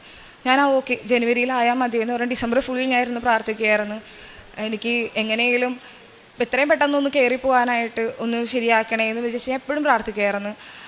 അങ്ങനെ ജനുവരി ഫസ്റ്റ് വീക്കിൽ തന്നെ എനിക്ക് എൻ്റെ കോൺട്രാക്റ്റ് കൈ കിട്ടി, ഒപ്പൊക്കെ ഇട്ട് എല്ലാം ഞാൻ തിരിച്ചു കൊടുത്ത്. എനിക്ക് ആ ഒരു മാസം ഫുൾ ഞാൻ എൻ്റെ പേപ്പർ വർക്കും കാര്യങ്ങളൊക്കെ ആയിരുന്നു. ഞാൻ എല്ലാം തനിയെ ചെയ്തേ, ഒരു ഏജൻറ്റിൻ്റെ സഹായത്തോടെ എല്ലാം ചെയ്തത്. ഞാൻ വിസയ്ക്ക് ഡേറ്റ് എടുത്തതും പേപ്പർ വർക്ക് ചെയ്തതെല്ലാം ഞാൻ തനിയെയാണ്. അത് കഴിഞ്ഞ് ഫെബ്രുവരി ഫസ്റ്റ് വീക്കിലേക്ക് എനിക്ക് വിസ ഇൻ്റർവ്യൂവിന് ഡേറ്റ് കിട്ടി. ഞാൻ അതിന് മുന്നേ ഇവിടെ വന്ന് ഞാൻ 2ാമത് എൻ്റെ ഉടമ്പടി ഞാൻ പുതുക്കി. ആ സമയത്ത് ഞാൻ അച്ഛനെ കണ്ട് ബ്ലെസ്സിങ് മേടിച്ചിട്ടാണ് ഞാൻ പോയത്. അപ്പം അച്ഛൻ പറഞ്ഞു പേടിക്കണ്ട, നന്നായിട്ട് അറ്റൻഡ് ചെയ്തോ എന്ന് പറഞ്ഞ് എനിക്കൊരു കാശ് രൂപം കയ്യിലൊക്കെ തന്നിട്ടാണ് ഞാൻ പോയത്. ഞാനിട്ട് ഇസ ഇൻ്റർവ്യൂ അറ്റൻഡ് ചെയ്യാൻ പോയി. അവിടെ ചെന്നപ്പോഴാണെങ്കിലും എനിക്ക് നല്ല തടസ്സമായിരുന്നു. കാരണം ഞാൻ കൊണ്ടുപോയ പേപ്പറിൽ പലതും അവർ പറഞ്ഞു ഇതൊന്നും ഇവിടെ റിക്വയർഡ് അല്ല, ഇതിൻ്റെ ആവശ്യം ഇവിടെ ഇല്ല എന്ന് പറഞ്ഞ് അത് മാറ്റി. കുറേയൊക്കെ എൻ്റെ ഒറിജിനൽ സർട്ടിഫിക്കറ്റ് അവർ വെക്കാൻ പറഞ്ഞു. എനിക്ക് ആകെ അങ്ങനെ പെട്ടെന്ന് ആകെ ഒരു അലച്ചിൽ വന്നപ്പോൾ എനിക്ക് ആകെ ടെൻഷനായി, പേടിയായി, എല്ലാം ആയി. ഞാൻ ആ സമയത്തിരുന്ന് മൊത്തം വിശ്വാസ പ്രമാണം സ്വർഗസനം എല്ലാം ഇരുന്ന് ചൊല്ലിക്കൊണ്ടിരിക്കണമായിരുന്നു. കാശുരൂപം ഞാൻ കൈവിടാതെ ഞാൻ വെച്ച് പ്രാർത്ഥിച്ചുകൊണ്ടിരിക്കണമായിരുന്നു. അങ്ങനെ എല്ലാം കഴിഞ്ഞ് വിസ ഇൻ്റർവ്യൂ എന്നോട് മാത്രം എനിക്ക് മാത്രം ഭയങ്കര ബുദ്ധിമുട്ടെന്നുള്ള രീതിയിലായിരുന്നു. ബാക്കിയുള്ളവരെ ഞാൻ നോക്കുമ്പോൾ അവരെ വേഗം വിളിക്കുന്നുണ്ട്, അവരുടെ പേപ്പർ വർക്ക് കാര്യങ്ങളൊക്കെ വേഗം ചെയ്യുന്നുണ്ട്. പക്ഷെ എൻ്റെ മാത്രം സമയമെടുത്ത് ചെയ്തുകൊണ്ടിരിക്കുക. ഞാനൊരു 11 മണിയൊക്കെ ആയപ്പോൾ കയറിയിട്ട് ഞാൻ ഇറങ്ങുന്നത് തിരിച്ച് 3 മണിക്കാണ്. അതുവരെ ഞാൻ ഭയങ്കര ലാഗ് എടുത്ത് അവിടെ ഇരുന്നത്. അങ്ങനെ വന്നപ്പോൾ എനിക്കാകെ ടെൻഷനായി. കാരണം ഇങ്ങനെ ലാഗ് വരുന്നത് എന്തുകൊണ്ടാണെന്നൊക്കെ ആകെ ടെൻഷനും കാര്യങ്ങളൊക്കെ ആയി. പക്ഷേ വിസ ഇൻ്റർവ്യൂ കഴിഞ്ഞ് ഇറങ്ങിയപ്പോഴേക്കും ഞാൻ അമ്മയടുത്ത് പറഞ്ഞു, അമ്മ എനിക്കറിയത്തില്ല, നല്ല പാടായിരുന്നു. കാരണം ഓരോ കാര്യത്തിലും എനിക്കത് വേണ്ട, ഇത് വേണ്ട, അതെന്താ കൊണ്ടുവരാഞ്ഞേ അങ്ങനെയൊക്കെ ചോദിച്ച് ഇവർ ഭയങ്കരമായിട്ട് ദേഷ്യപ്പെട്ടുകൊണ്ടിരിക്കണമായിരുന്നു എൻ്റെ അടുത്ത്. അപ്പോൾ എനിക്കാകെ പേടിയായി, ഇനിയിപ്പോൾ ഇത് പോവോ, ഇനിയിപ്പോൾ കിട്ടിയില്ല, ഇനി ഒന്നുകൂടെ വെക്കണോ എന്നൊക്കെ ഉള്ള ഇതായി. എനിക്ക് കോൺട്രാക്റ്റ് കിട്ടിയേക്കുന്നത് ഏപ്രിൽ 1-ാം തീയതി കയറാനായിട്ടായിരുന്നു. അപ്പോൾ ഇതിപ്പോൾ പോയി കഴിയുകയാണെന്നാണെങ്കിൽ എനിക്ക് ഒന്നുകൂടെ വെച്ച് ചെയ്യാൻ ഇച്ചിരി സമയം എടുക്കും എന്തായാലും. അപ്പോൾ ഞാൻ വീട്ടിൽ വന്ന് ഞാൻ മുട്ടിപ്പായിട്ടായിരുന്നു പ്രാർത്ഥിക്കുമായിരുന്നു, ഇതെങ്ങനെയെങ്കിലും എനിക്കൊന്ന് അടിച്ച് കിട്ടണേന്ന് ഞാൻ ഭയങ്കരമായിട്ട് പ്രാർത്ഥിക്കുമായിരുന്നു. ഞാനും അമ്മയൊക്കെ എപ്പോഴും പ്രാർത്ഥിക്കുമായിരുന്നു. അങ്ങനെ 5 ദിവസം കഴിഞ്ഞ് എനിക്ക് മെയിൽ വന്നു. എൻ്റെ വിസ അവിടെ നിന്ന് ഡിസ്പാച്ച് ആയിട്ടുണ്ടെന്ന് പറഞ്ഞ് വന്നു. അപ്പോൾ എനിക്ക് പിന്നെ ടെൻഷൻ കൂടി. 5 ദിവസം കഴിഞ്ഞ് വന്നപ്പോഴേക്കും 7-ാമത്തെ ദിവസം വിസ എൻ്റെ കയ്യിൽ കിട്ടി. ആ കിട്ടുന്നതിന് മുന്നേ എനിക്ക് കാലത്ത് മെസ്സേജ് വന്നു, ഇന്ന് ഡെലിവർ ആവും എന്ന് പറഞ്ഞ് മെസ്സേജ് വന്നു. ഞാൻ അപ്പം മുതൽ ഒരു ഉച്ച വരെ ഇരുന്ന് ഞാൻ ഭയങ്കര കരഞ്ഞ് ഞാൻ പ്രാർത്ഥിക്കുകയായിരുന്നു. ഞാൻ ആ പ്രാർത്ഥിക്കുന്ന സമയത്ത് ഞാൻ പച്ചത്തിരി കത്തിച്ച് വെച്ചാൽ ഞാൻ പ്രാർത്ഥിച്ചുകൊണ്ടിരുന്നത്. അപ്പം ഞാനിങ്ങനെ മാതാവിനോട് ഞാൻ ചോദിച്ച്, മാതാവേ ഇതെനിക്ക് വിസ അടിച്ചല്ലേ തന്നെ, എന്നെ പേടിപ്പിക്കാനല്ലേ ഇത്ര ടെൻഷൻ അടിക്കണേ, അങ്ങനെയൊക്കെ ചോദിച്ച്. അപ്പോൾ ഞാനിങ്ങനെ ഞാൻ ഓരോന്നും ചോദിക്കുമായിരുന്നു, മാതാവേ എനിക്കിത് അടിച്ചല്ലേ വന്നെ, എനിക്ക് എന്തെങ്കിലും ഒരു അടയാളം കാണിച്ച് താ, എനിക്ക് ടെൻഷൻ അടിച്ചിട്ടും പാടില്ല എന്നൊക്കെ പറയുമ്പോൾ മാതാവ്, ഞാൻ അത് ചോദിക്കുമ്പോൾ മാത്രം സാധാ നിലയിൽ കത്തിക്കൊണ്ടിരുന്ന തിരി ഞാനിത് ചോദിക്കുമ്പോൾ മാത്രം ആളി കത്തുമായിരുന്നു. അത് ആളി കത്തുന്നത് കാണുമ്പോൾ എനിക്കൊരു സമാധാനം. ഞാനിത് ഇടയ്ക്കിടയ്ക്ക് ചോദിക്കും, ഇനിയിപ്പോൾ ഒരു തവണ വന്നതാണോ എന്നറിയാനായിട്ട് ഞാൻ ഇടയ്ക്കിടയ്ക്ക് ചോദിക്കുമ്പോഴും ഈ ഇടയ്ക്കിടയ്ക്ക് ചോദിക്കുമ്പോൾ ഇത് ആളി കത്തുമായിരുന്നു. അപ്പോൾ എനിക്ക് ഉറപ്പായിരുന്നു ഇത് എൻ്റെ വിസ അടിച്ച് തന്നെയാണ് വന്നതെന്ന് എനിക്ക് ഉറപ്പായിരുന്നു. അതുവരെ ടെൻഷൻ അടിച്ചുകൊണ്ടിരുന്ന എനിക്ക് പിന്നെ ഒരു ടെൻഷനും ഉണ്ടായിരുന്നില്ല. ഞാൻ ആ റൂമിൽ നിന്ന് ഇറങ്ങി ഞാൻ അമ്മേനോടും അമ്മാമ്മയോടൊക്കെ പറയായിരുന്നു, പേടിക്കണ്ട, വിസ അടിച്ച് തന്നെയാണ് വരണേ, എനിക്ക് ഉറപ്പുണ്ട് എന്ന് പറഞ്ഞുകൊണ്ട്. അതും പറഞ്ഞിരിക്കും 1 മണി ആയപ്പോഴേക്കും എനിക്ക് എൻ്റെ വിസേൻ്റെ കൈ കിട്ടി. ഞാൻ തുറന്ന് നോക്കിയതും ആദ്യം ഞാൻ കണ്ടത് ഒരു പേപ്പറാണ്. ഞാൻ കേട്ടിട്ടുണ്ട് വിസയുടെ കൂടെ ഒരു പേപ്പർ വരാണെങ്കിൽ അത് റിജക്ഷനാണ് എന്നാണ് ഞാൻ കേട്ടേക്കണേ. അപ്പോൾ തന്നെ ഞാൻ അമ്മയെടുത്ത് പറഞ്ഞു, അമ്മ ഒരു പേപ്പർ കാണുന്നുണ്ട്, റിജക്ഷനാണെന്ന് തോന്നണമെന്ന് പറഞ്ഞു. അപ്പം അമ്മ പറഞ്ഞു, ഇല്ല നീ നോക്ക്, നിനക്ക് ഇത്രയും ഉറപ്പുണ്ടെങ്കിൽ നീ നോക്കുമെന്ന് പറഞ്ഞു. ഞാൻ ആ പേപ്പർ എടുത്താണ് ആദ്യം നോക്കിയത്. ഇനി റിജക്ഷൻ്റെ കാരണം എന്താണെന്ന് അറിയാൻ വേണ്ടി ഞാൻ ആദ്യം നോക്കിയപ്പോൾ അത് റിജക്ഷൻ്റെ അല്ലായിരുന്നു. എനിക്ക് ബില്ല്, ഒരു റെസിപ്റ്റ് എന്നുള്ള രീതിയിൽ അവരെനിക്ക് ബില്ലടിച്ച് തന്നേക്കണ ഒരു പേപ്പറായിരുന്നു. ബാക്കി ഞാൻ വിസയുടെ പാസ്പോർട്ട് തുറന്ന് നോക്കിയത് എനിക്കെൻ്റെ വിസ അടിച്ചിട്ടുണ്ടായിരുന്നു. അതും ഞാൻ പ്രാർത്ഥിച്ച പോലെ ഞാൻ നിയോഗം വെച്ച് പ്രാർത്ഥിച്ചിട്ടുണ്ടായിരുന്നു. എനിക്ക് 7-ാമത്തെ പേജിൽ എനിക്ക് എൻ്റെ വിസ അടിച്ച് തരണേന്ന് ഞാൻ പ്രാർത്ഥിച്ചിട്ടുണ്ടായിരുന്നു. ഞാൻ ഈ ഉടമ്പടി ഇവർ ഈ സാക്ഷ്യം പറയുമ്പോൾ മാത്രമേ ഞാൻ കണ്ടിട്ടുള്ളൂ ഇവർ പറയണത് 7-ാമത്തെ പേജിൽ അവർക്ക് അടിച്ച് കിട്ടി എന്നൊക്കെ. പക്ഷേ ഇത് ഞാൻ നോക്കിയപ്പോൾ എനിക്കും 7-ാമത്തെ പേജിൽ അടിച്ച് കിട്ടിയപ്പോൾ എനിക്കപ്പോൾ ഭയങ്കര സന്തോഷമായിരുന്നു. ഞാൻ കരഞ്ഞ് ആകെ ഞാൻ അമ്മയടുത്തൊക്കെ പറയായിരുന്നു, എനിക്കും അടിച്ച് കിട്ടി 7-ാമത്തെ പേജിൽ എനിക്കും വിസ അടിച്ച് കിട്ടി എന്ന് പറഞ്ഞ്. ഞാൻ എൻ്റെ അപ്പച്ചി നാട്ടിലില്ല, അപ്പോൾ ഞാൻ അപ്പേനെയൊക്കെ വിളിച്ച് ഞാൻ കരഞ്ഞ് ഇങ്ങനെ പറയായിരുന്നു, കിട്ടി അപ്പച്ചി എന്നൊക്കെ പറഞ്ഞുകൊണ്ട് ഞാൻ ഭയങ്കര സന്തോഷത്തിലായിരുന്നു. അങ്ങനെ എല്ലാം ഈ 1.5 കൊല്ലം ഒരു 2 കൊല്ലം നടക്കൂല എന്ന് വിചാരിച്ചിരുന്നൊരു കാര്യം ഒരു 6-7 മാസത്തിനുള്ളിലാണ് മാതാവ് ഞാൻ ഉടമ്പടി എടുത്തതിന് ശേഷം എനിക്ക് സാധിച്ചെന്നത്. ഞാൻ ഏപ്രിൽ 1-ാം തീയതി ജർമ്മനിക്ക് പോവാണ്. കാലത്ത് 10:30 ഫ്ലൈറ്റ്. എല്ലാം ശരിയായിട്ടുണ്ട്. ഇത്രയും എനിക്ക് സാധിച്ചെന്ന അമ്മ മാതാവിനോട് ഈശോയ്ക്കും കോടാനുകൂടി നന്ദി ഞാൻ പറയാണ്. ഞാൻ കാരുണ്യപ്രവൃത്തിയായിട്ട് ഞാൻ ചെയ്തുകൊണ്ടിരുന്നത് എൻ്റെ വീടിൻ്റെ തൊട്ടടുത്തൊരു മഠമുണ്ട്, ഹോൾഡേജ് ഹോമാണ്. അപ്പം ഞാൻ എല്ലാ ദിവസം കാലത്ത് കുർബാനയ്ക്ക് പോയായിരുന്നു. കുഞ്ഞിലേ മുതൽ ശീലിച്ചൊരു കാര്യമാണ് കുർബാന കൂടാന്നുള്ളത്. അപ്പോൾ കുഞ്ഞിലേ മുതൽ അത് ചെയ്യുമായിരുന്നു. ആ കൂട്ടത്തിൽ കാരുണ്യപ്രവൃത്തി എന്നുള്ള രീതിയിൽ എനിക്ക് പോകാൻ നല്ല മടിയായിരുന്നു മഠത്തിലൊക്കെ. കാരണം ഞാൻ അവിടെ ചെന്ന് ഞാൻ എന്ത് ചെയ്യും, അവരെ കുളിപ്പിക്കാമെന്നൊക്കെ പറഞ്ഞു കഴിഞ്ഞാൽ, ഒരാളെ കുളിപ്പിക്കാമെന്ന് പറഞ്ഞു കഴിഞ്ഞാൽ എനിക്കത് ചിന്തിക്കാൻ പറ്റത്തില്ല. എന്നിട്ട് ഞാൻ ഒരിക്കൽ ചെന്ന് കഴിഞ്ഞിട്ട് ആദ്യം ഞാൻ ഓർത്ത് ഫസ്റ്റ് ഡേ അല്ലേ, അവരൊന്നും ചെയ്യിപ്പിക്കില്ല എന്ന് ഓർത്തിരിക്കണേയായിരുന്നു. പക്ഷെ ചെന്നപാടെ ആ സിസ്റ്റർ എൻ്റെ അടുത്ത് പറഞ്ഞത് ആ അമ്മച്ചീനെ കുളിപ്പിച്ചോന്നാണ് പറഞ്ഞത്. പക്ഷെ എനിക്ക് എന്ത് ചെയ്യണമെന്ന് ഒരു പിടുത്തമില്ലായിരുന്നു. പക്ഷെ ആ അമ്മച്ചി ഞാനായിട്ട് ഭയങ്കരമായിട്ട് സഹകരിച്ച് ഞാനന്ന് നന്നായി കുളിപ്പിച്ച്, എനിക്ക് ഒരു കുഞ്ഞിനെ ടേക്ക് കെയർ ചെയ്യുന്ന പോലെ എനിക്ക് അവരെ ഭയങ്കരമായിട്ട് ടേക്ക് കെയർ ചെയ്യാൻ പറ്റി. എനിക്ക് ഭയങ്കര സന്തോഷമായിരുന്നു. അങ്ങനെ ഞാൻ ആ ഒരു ദിവസം ഒരു 3-4 പേരെ ഞാൻ കുളിപ്പിച്ച് അവർക്ക് ഫുഡ് കൊടുത്ത് അവരുടെ ഡ്രസ്സൊക്കെ ഞാൻ കഴുകിനോടത്ത് കൊണ്ടുവന്നിട്ട് ആ ഡ്രസ്സൊക്കെ ഉണങ്ങി ഇത് വിരിച്ചിടാനും പിന്നെ അവരോട് കുറേ നേരം വർത്താനം പറഞ്ഞിരിക്കാനൊക്കെ ഞാൻ ഫുൾ നോക്കിയായിരുന്നു. എനിക്ക് ഭയങ്കര സന്തോഷമായി ഫസ്റ്റ് ദിവസം പോയപ്പോൾ. പിന്നെ ഞാൻ ഡെയിലി കുർബാന കഴിഞ്ഞ് ഞാൻ നേരെ പോണത് മഠത്തിലോട്ടായിരുന്നു. മഠത്തിൽ ചെല്ലും, ഇവരെല്ലാവരെയും ഞാൻ കാണും, ഇവരെ കുളിപ്പിക്കും, അങ്ങനെ എല്ലാം ചെയ്യാറുണ്ട്. എനിക്കിതൊരു കാരുണ്യപ്രവൃത്തിയായിട്ടല്ല, മറിച്ച് എനിക്ക് എന്തോ സ്വന്തം വീട്ടിൽ അപ്പച്ചനും അമ്മച്ചിയോടും ചെയ്യുന്ന പോലെ തന്നെയായിരുന്നു എനിക്ക് തോന്നിക്കൊണ്ടിരുന്നത്. ഞാനും അമ്മ എല്ലാ മാസവും ഇവിടെ വരുമായിരുന്നു. ഇവിടെ വന്ന് പത്രം മേടിച്ച് എല്ലാവർക്കും ഞങ്ങൾ കൊടുക്കുമായിരുന്നു. അത് വീടിൻ്റെ അടുത്തും അല്ലാണ്ടൊക്കെ ആയിട്ട് ഞാൻ ഈ പള്ളിയിലൊക്കെ പോകുമ്പോൾ എല്ലാവർക്കും കൊടുക്കും. അറിയാൻ പാടില്ലാത്ത ഹിന്ദുക്കൾ അവർക്കൊക്കെ ചെന്ന് ഞാൻ കൊടുത്തും വായിക്കണം ഇങ്ങനെയുണ്ട് എന്നൊക്കെ പറഞ്ഞ് ഞാൻ കൊടുക്കുമായിരുന്നു. അങ്ങനെ ഞാൻ ഉടമ്പടി എടുത്ത അന്ന് മുതൽ ഈ ഒരു മാസം വരെ ഞാൻ ചെയ്തൊരു കാര്യമാണ് ഈ ഉടമ്പടി പത്രം കൊടുക്കുക എന്നുള്ളത്, കൃപാസന പത്രം കൊടുക്കുക എന്നുള്ളത്. ഞാൻ പിന്നെ ഉടമ്പടി എടുത്ത് ആ ഒരു ശേഷം അച്ഛൻ്റെ ധ്യാനം എല്ലാ ആഴ്ചയിൽ ചൊവ്വാഴ്ച അത് ഞാൻ മുടങ്ങാതെ കൂടായിരുന്നു. അതുപോലെ കുറേ പേരുടെ സാക്ഷ്യങ്ങൾ കേൾക്കുമ്പോൾ എനിക്കും ആഗ്രഹം ഉണ്ടായിരുന്നു ഇതുപോലെ ഈ സ്റ്റേജിൽ വന്ന് നിന്ന് എനിക്ക് സാക്ഷ്യം പറയണമെന്ന്. ഞാൻ കുറേ പേരുടെ സാക്ഷ്യം കേട്ട് അത് കേൾക്കുമ്പോൾ എനിക്ക് ഭയങ്കര സങ്കടമാവും. അപ്പോൾ ഞാൻ അവർക്കും വേണ്ടി ഞാൻ പ്രാർത്ഥിക്കാറുണ്ട്. അവർക്ക് ഇത്രയും കഷ്ടപ്പാടുകൾ കൊടുത്തിട്ടും ഈശോയെ ഞങ്ങൾക്ക് സാധിച്ചു കൊടുത്തല്ലോ എന്ന് പറഞ്ഞ് ഞാൻ എപ്പോഴും പ്രാർത്ഥിക്കുമായിരുന്നു. സ്വഭാവത്തിൽ മാറ്റം എന്ന് പറയുകയാണെങ്കിൽ എനിക്ക് ഭയങ്കര ദേഷ്യം കൂടുതലുള്ള ഒരാളാണ്. പൊതുവേ ദേഷ്യം കൂടുതലുള്ളതാണ്. അത് കുറേ എനിക്ക് മാറ്റാൻ പറ്റി.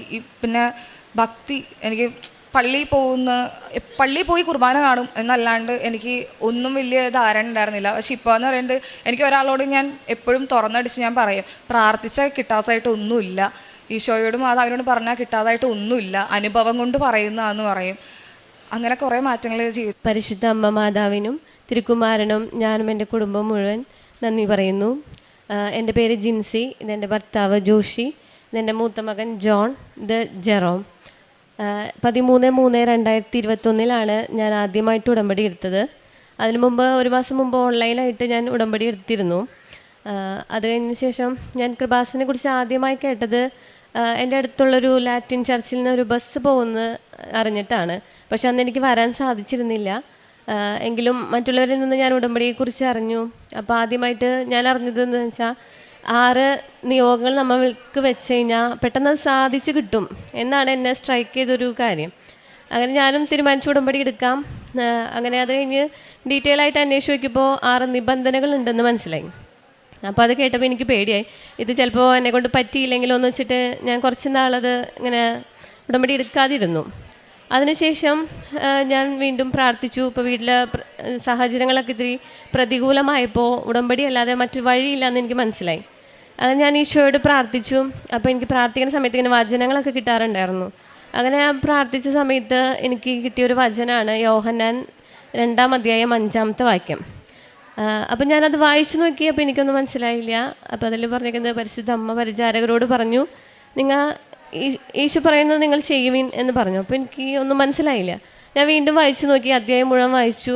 അത് കഴിഞ്ഞപ്പോൾ ഞാൻ വിചാരിച്ചു ചിലപ്പോൾ ഈശോ ഉടമ്പടി എടുക്കാനായിരിക്കും എന്നോട് പറയുന്നതെന്ന് വിചാരിച്ച് ഞാൻ അന്ന് ഓൺലൈനിൽ സെർച്ച് ചെയ്തു. അങ്ങനെ ഉടമ്പടിയുടെ നിബന്ധനകളും കാര്യങ്ങളൊക്കെ വായിച്ചു നോക്കിയപ്പോഴാണ് എനിക്ക് മനസ്സിലായത് ഉടമ്പടിയിലെ ഏറ്റവും മെയിനായിട്ടുള്ള വചനം എന്ന് പറയുന്നത്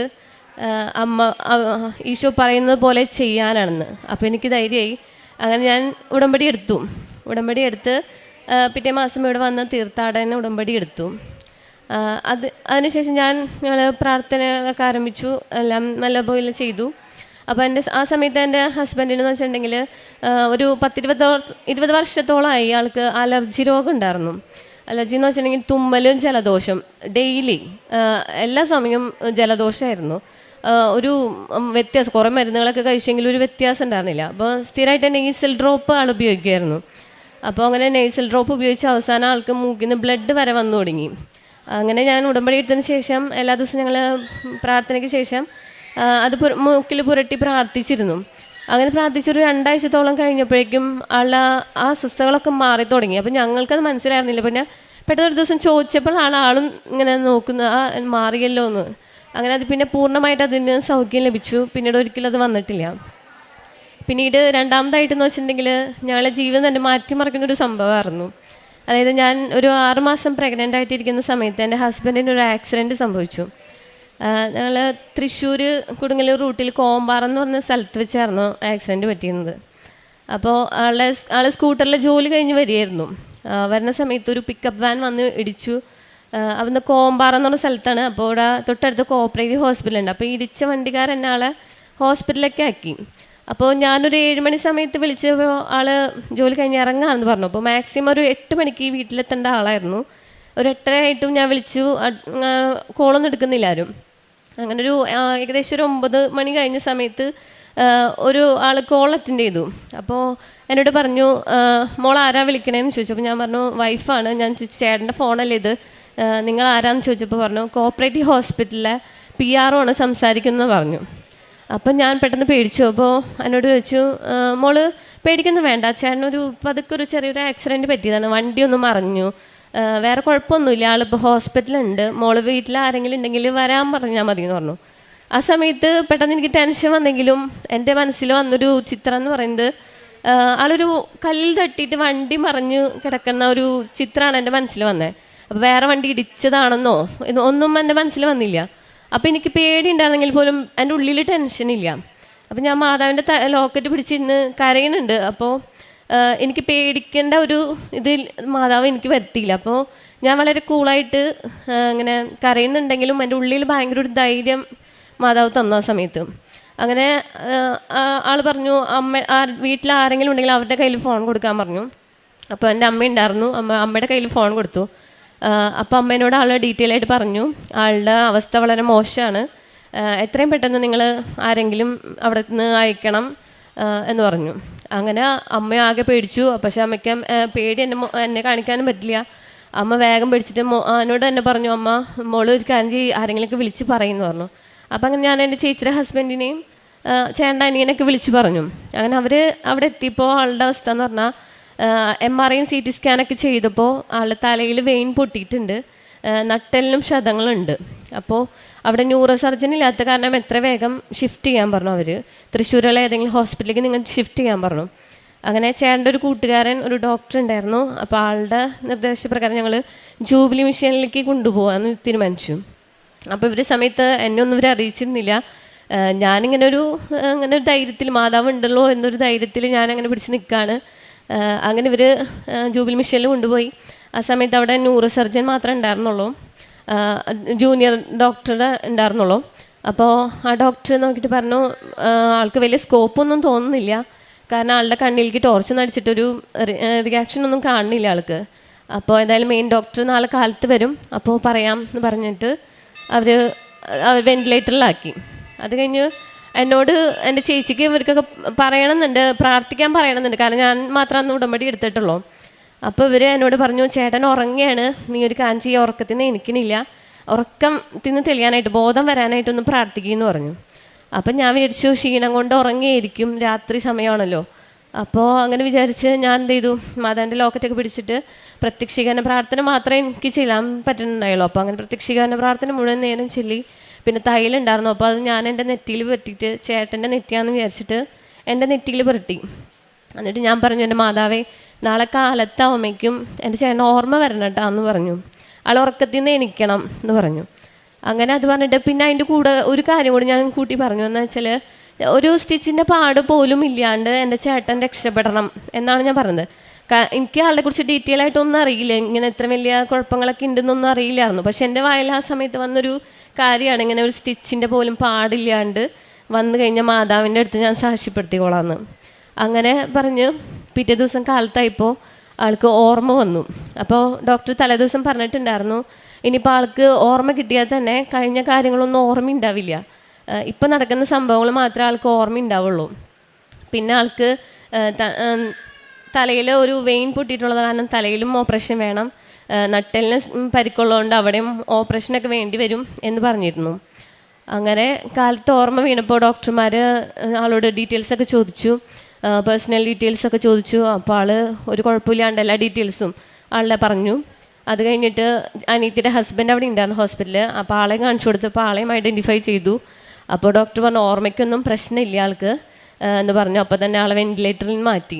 അതായത് ഡോക്ടർ പറഞ്ഞു ഒരു മാസമെങ്കിലും നമുക്ക് ഇവിടെ ഹോസ്പിറ്റലിൽ നിൽക്കേണ്ടി വരും എന്ന് പറഞ്ഞിരുന്നത്. അത് കഴിഞ്ഞ് പിന്നെ ആളുടെ റിക്കവറിയൊക്കെ പെട്ടെന്നായി. അങ്ങനെ ഡോക്ടർ പിന്നെ പറഞ്ഞിരുന്ന സർജറികളൊക്കെ മാറ്റി, തലയിൽ ബ്ലഡ് ക്ലോട്ട് ആയതൊക്കെ നമുക്ക് മരുന്ന് മാത്രം മതി എന്ന് പറഞ്ഞു. അങ്ങനെ ആ സർജറി മാറി. പിന്നെ തണ്ടലുണ്ടായിരുന്നത് ഒരു സ്ക്രാച്ചാണ്, അപ്പോൾ അത് ഓപ്പറേഷൻ ചെയ്താലും വലിയ വ്യത്യാസമൊന്നും വരാനില്ല, അപ്പോൾ അതുകൊണ്ട് ബെഡ് റെസ്റ്റ് മാത്രം മതി എന്ന് പറഞ്ഞ് ആ ഓപ്പറേഷനുകളും മാറ്റി. അങ്ങനെ 5 ദിവസം കൊണ്ട് അവിടെ ഹോസ്പിറ്റലിൽ നിന്ന് ആളെ ഡിസ്ചാർജ് ചെയ്തു. അപ്പോൾ ഡോക്ടർ പറഞ്ഞു ഒരു 3 മാസം നിങ്ങൾ ബെഡ് റെസ്റ്റ് എടുക്കണം എന്ന് പറഞ്ഞു. അങ്ങനെ 3 മാസം ഒരു ബെഡ് റെസ്റ്റ് മാത്രം 6 ആഴ്ച ഒരു ബെഡ് റെസ്റ്റ് മാത്രമേ ആൾക്ക് ഉണ്ടായിരുന്നുള്ളൂ. അത് കഴിഞ്ഞ ആൾ തിരിച്ച് വീട്ടിലേക്ക് വന്നു. അപ്പോൾ ആ സമയത്ത് ഞാൻ 7 മാസത്തിലേക്ക് കടന്നു എൻ്റെ പ്രഗ്നൻസി. അങ്ങനെ അപ്പോൾ ആൾ വീട്ടിൽ വന്നപ്പോൾ നടക്കാനൊക്കെ ഇത്തിരി പ്രയാസം ഉണ്ടായിരുന്നു. അപ്പോൾ ഞാൻ ആളെ ഹെൽപ്പ് ചെയ്യും. അങ്ങനെ അപ്പോൾ ആളുടെ കൂടെ ബാത്റൂമിൽ പോകാനൊക്കെ ആയിട്ട് ഹെൽപ്പ് ചെയ്ത് ആളുടെ കൂടെ ഇങ്ങനെ കണ്ടിന്യൂസ് ആയിട്ട് നടന്ന് എനിക്ക് കുറച്ച് കഴിഞ്ഞപ്പോൾ എനിക്ക് വെള്ളം പോക്ക് തുടങ്ങി, ഇങ്ങനെ ഡിസ്ചാർജ് വരാൻ തുടങ്ങി. അപ്പോൾ 2-3 പ്രാവശ്യമായിട്ട് ഇങ്ങനെ ഡിസ്ചാർജ് പോയിക്കൊണ്ടിരിക്കണം. അപ്പോൾ എല്ലാവരും പറഞ്ഞു ഹോസ്പിറ്റലിൽ കാണിക്കുന്നതായിരിക്കും നല്ലതെന്ന് പറഞ്ഞ്. അപ്പോൾ ഞാൻ ഹോസ്പിറ്റലിൽ പോയി, ഞാൻ അമ്മയും കൂടെ പോയി. ഹോസ്പിറ്റലിൽ ചെന്ന സമയത്ത് ഡോക്ടർ പറഞ്ഞു എന്തായാലും വന്നാലേ സ്കാനിങ് കഴിഞ്ഞിട്ട് പോയാൽ മതി, എങ്ങനെ എന്താ ഡിസ്ചാർജ് പോണേന്ന് നമുക്ക് നോക്കാമെന്ന് പറഞ്ഞു. അങ്ങനെ എന്നെ പിറ്റേ ദിവസം സ്കാനിങ് ചെയ്തു. അപ്പോൾ സ്കാനിങ് ചെയ്തപ്പോൾ വേറെ ബേബിക്ക് പ്രശ്നങ്ങളൊന്നുമില്ല, ഇനിയും പോകണമെങ്കിൽ മാത്രം ഇവിടെ നിന്നാൽ മതി, അല്ലെങ്കിൽ മോള് പൊക്കോന്ന് പറഞ്ഞു. അങ്ങനെ അന്ന് വൈകുന്നേരം ഇപ്പോൾ വീണ്ടും എനിക്ക് ഡിസ്ചാർജ് പോയി തുടങ്ങി. അപ്പോൾ ഡോക്ടർ പറഞ്ഞു ഇനിയിപ്പോൾ മോൾ പോകണ്ട, എന്തായാലും നമുക്കൊരു കാര്യം ചെയ്യാം ഇവിടെ നമുക്ക്. അപ്പോൾ ഡോക്ടറുടെ ഒരു മനസ്സിലെന്ന് വെച്ചാൽ ഇപ്പോൾ തന്നെ എൻ്റെ സിസേറിയൻ ചെയ്യേണ്ട ഒരു അവസ്ഥയാണ് എനിക്കുണ്ടായിരുന്നത്. ഡോക്ടർ എന്നോടൊന്നും പറഞ്ഞില്ല. ഡോക്ടറിൻ്റെ മോളൊരു കാര്യം ചെയ്യും, നമ്മുടെ ഹോസ്പിറ്റലിൽ ഇങ്ങനെ ഇപ്പോൾ NICUവിൽ അധികം സൗകര്യങ്ങളൊന്നുമില്ല. അപ്പോൾ ബേബി പെട്ടെന്ന് തന്നെ ഉണ്ടായിക്കഴിഞ്ഞാൽ നമുക്കിവിടെ കിടത്താൻ പറ്റില്ല. അപ്പോൾ മോൾ തൊട്ടടുത്തുള്ളൊരു ക്രാഫ്റ്റ് ഹോസ്പിറ്റൽ, കൊടുങ്ങല്ലൂരുള്ള ഒരു ക്രാഫ്റ്റ് ഹോസ്പിറ്റലിലേക്ക് മാറിക്കോളാൻ പറഞ്ഞു. അങ്ങനെ ആ രാത്രി തന്നെ എന്നെ അമ്മയെയും ബില്ല് പോലും അടയ്ക്കാണ്ട് തൊട്ടടുത്തുള്ള ക്രാഫ്റ്റ് ഹോസ്പിറ്റലിലേക്ക് അവർ മാറ്റി. അപ്പോൾ ബില്ലൊന്നും അടയ്ക്കാൻ നിൽക്കണ്ട, ഇത്തിരി സീരിയസ് ആണ്, മോൾ വേഗം പൊക്കോ എന്ന് പറഞ്ഞു. ആ സമയത്തും ഞാൻ മാതാവിൻ്റെ ലോക്കറ്റ് എൻ്റെ കയ്യിലുണ്ട്. ഞാൻ ലോക്കറ്റ് പിടിച്ച്, മാതാവേ നേരത്തെ തന്നെ ബേബി ഉണ്ടായി കഴിഞ്ഞാൽ പിന്നെ NICU ഒക്കെ ആയിട്ട് ഒരുപാട് പൈസ വേണ്ടി വരും. അപ്പോൾ ഹസ്ബൻഡിൻ്റെ ഒരു ഇത് കഴിഞ്ഞിട്ടേ ഉള്ളൂ. അപ്പോൾ അങ്ങനെ ബേബി ഉണ്ടായി കഴിഞ്ഞാലും പ്രശ്നമാണ്. അങ്ങനെ മാതാവിനോട് പ്രാർത്ഥിച്ചു, മാതാവേ അമ്മ ഉണ്ണീശോയെ പ്രസവിക്കാൻ കാലമായപ്പോഴാണ് ഉണ്ണിയെ പ്രസവിച്ചതെന്ന് പറഞ്ഞിട്ടുണ്ടല്ലോ, അപ്പോൾ അതുപോലെ ഞാനും എനിക്കും മാസം തികഞ്ഞ് തന്നെ പ്രസവിക്കണം എന്ന് അമ്മയോട് ഞാൻ പറഞ്ഞു. അങ്ങനെ എന്നെ അവിടെ ക്രാഫ്റ്റ് ഹോസ്പിറ്റലിൽ അഡ്മിറ്റ് ചെയ്തു. അങ്ങനെ എൻ്റെ ഈ വെള്ളം ടെസ്റ്റ് ചെയ്തു. ടെസ്റ്റ് ചെയ്തപ്പോൾ അവർ പറഞ്ഞു കുഴപ്പമൊന്നുമില്ല, അത് അമ്നോട്ടിക് ഫ്ലൂയിഡ് ഒന്നുമല്ല, വജൈനയിൽ നിന്നുള്ളൊരു വേസ്റ്റ് വാട്ടറാണ്, അപ്പോൾ അതുകൊണ്ട് പേടിക്കാനൊന്നുമില്ല, നമുക്ക് പെട്ടെന്ന് സിസേറിയൻ്റെ ആവശ്യമൊന്നുമില്ല എന്ന് പറഞ്ഞു. അങ്ങനെ അവർ വീണ്ടും എന്നെ അനോമിനൽ സ്കാൻ ചെയ്തു. ആ സമയത്ത് ഡോക്ടർ എന്നോട് പറഞ്ഞു, മോൾക്ക് അമ്നോട്ടിക് ഫ്ലൂയിഡ് കൂടുതലായിട്ടാണ് കാണുന്നത്, സാധാരണ നോർമലിനേക്കാളും വളരെ കൂടുതലാണ്. അപ്പോൾ 2 പോസിബിലിറ്റിയാണുള്ളത്. ഒന്നെന്ന് വെച്ചാൽ കുട്ടിക്ക് ഷുഗർ ഉണ്ടായിരിക്കും, അല്ലെങ്കിൽ മുറിച്ചുണ്ടുണ്ടായിരിക്കും എന്ന് പറഞ്ഞു. അങ്ങനെ ഈ മുറിച്ചുണ്ട് എന്നുള്ള കാര്യം ഞാൻ കേട്ടില്ല, ഷുഗർ മാത്രമേ ഞാൻ കേട്ടുള്ളൂ. അപ്പം ഞാൻ വിചാരിച്ചു, ഷുഗർ അല്ലേ, കുറച്ച് കഴിയുമ്പോൾ മരുന്നൊക്കെ കൊടുത്താൽ മാറുന്നതേ ഉള്ളൂ എന്നുള്ളൊരു ഇതായി. ഈ മുറിച്ചുണ്ടിൻ്റെ കാര്യം ഞാൻ കേട്ടില്ല.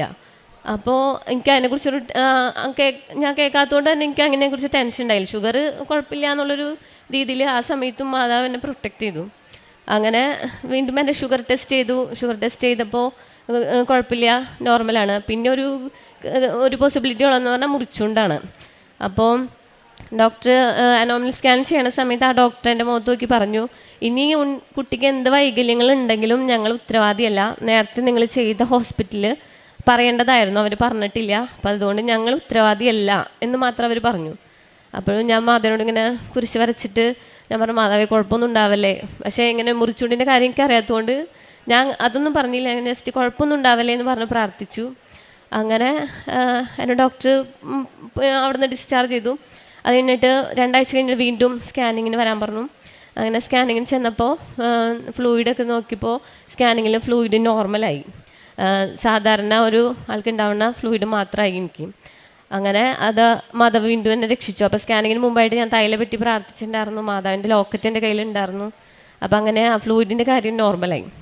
അത് കഴിഞ്ഞ് ഡോക്ടർ പറഞ്ഞു, ഇനിയിപ്പോൾ എന്തായാലും എൻ്റെ വയറിൻ്റെ മസിലുകളൊക്കെ ലൂസായിരുന്നുകൊണ്ട് എനിക്ക് ഒരുപാട് വയറുണ്ടായിരുന്നു. അപ്പോൾ എന്നോട് പറഞ്ഞു, ഒരു കുക്കറിൻ്റെ വെയിറ്റ് പോലും എടുക്കരുത്, കാരണം ഈ ഫ്ലൂയിഡ് എപ്പോൾ വേണമെങ്കിലും ബ്രേക്ക് ആവാനുള്ള സാധ്യതയുണ്ടെന്ന് പറഞ്ഞു.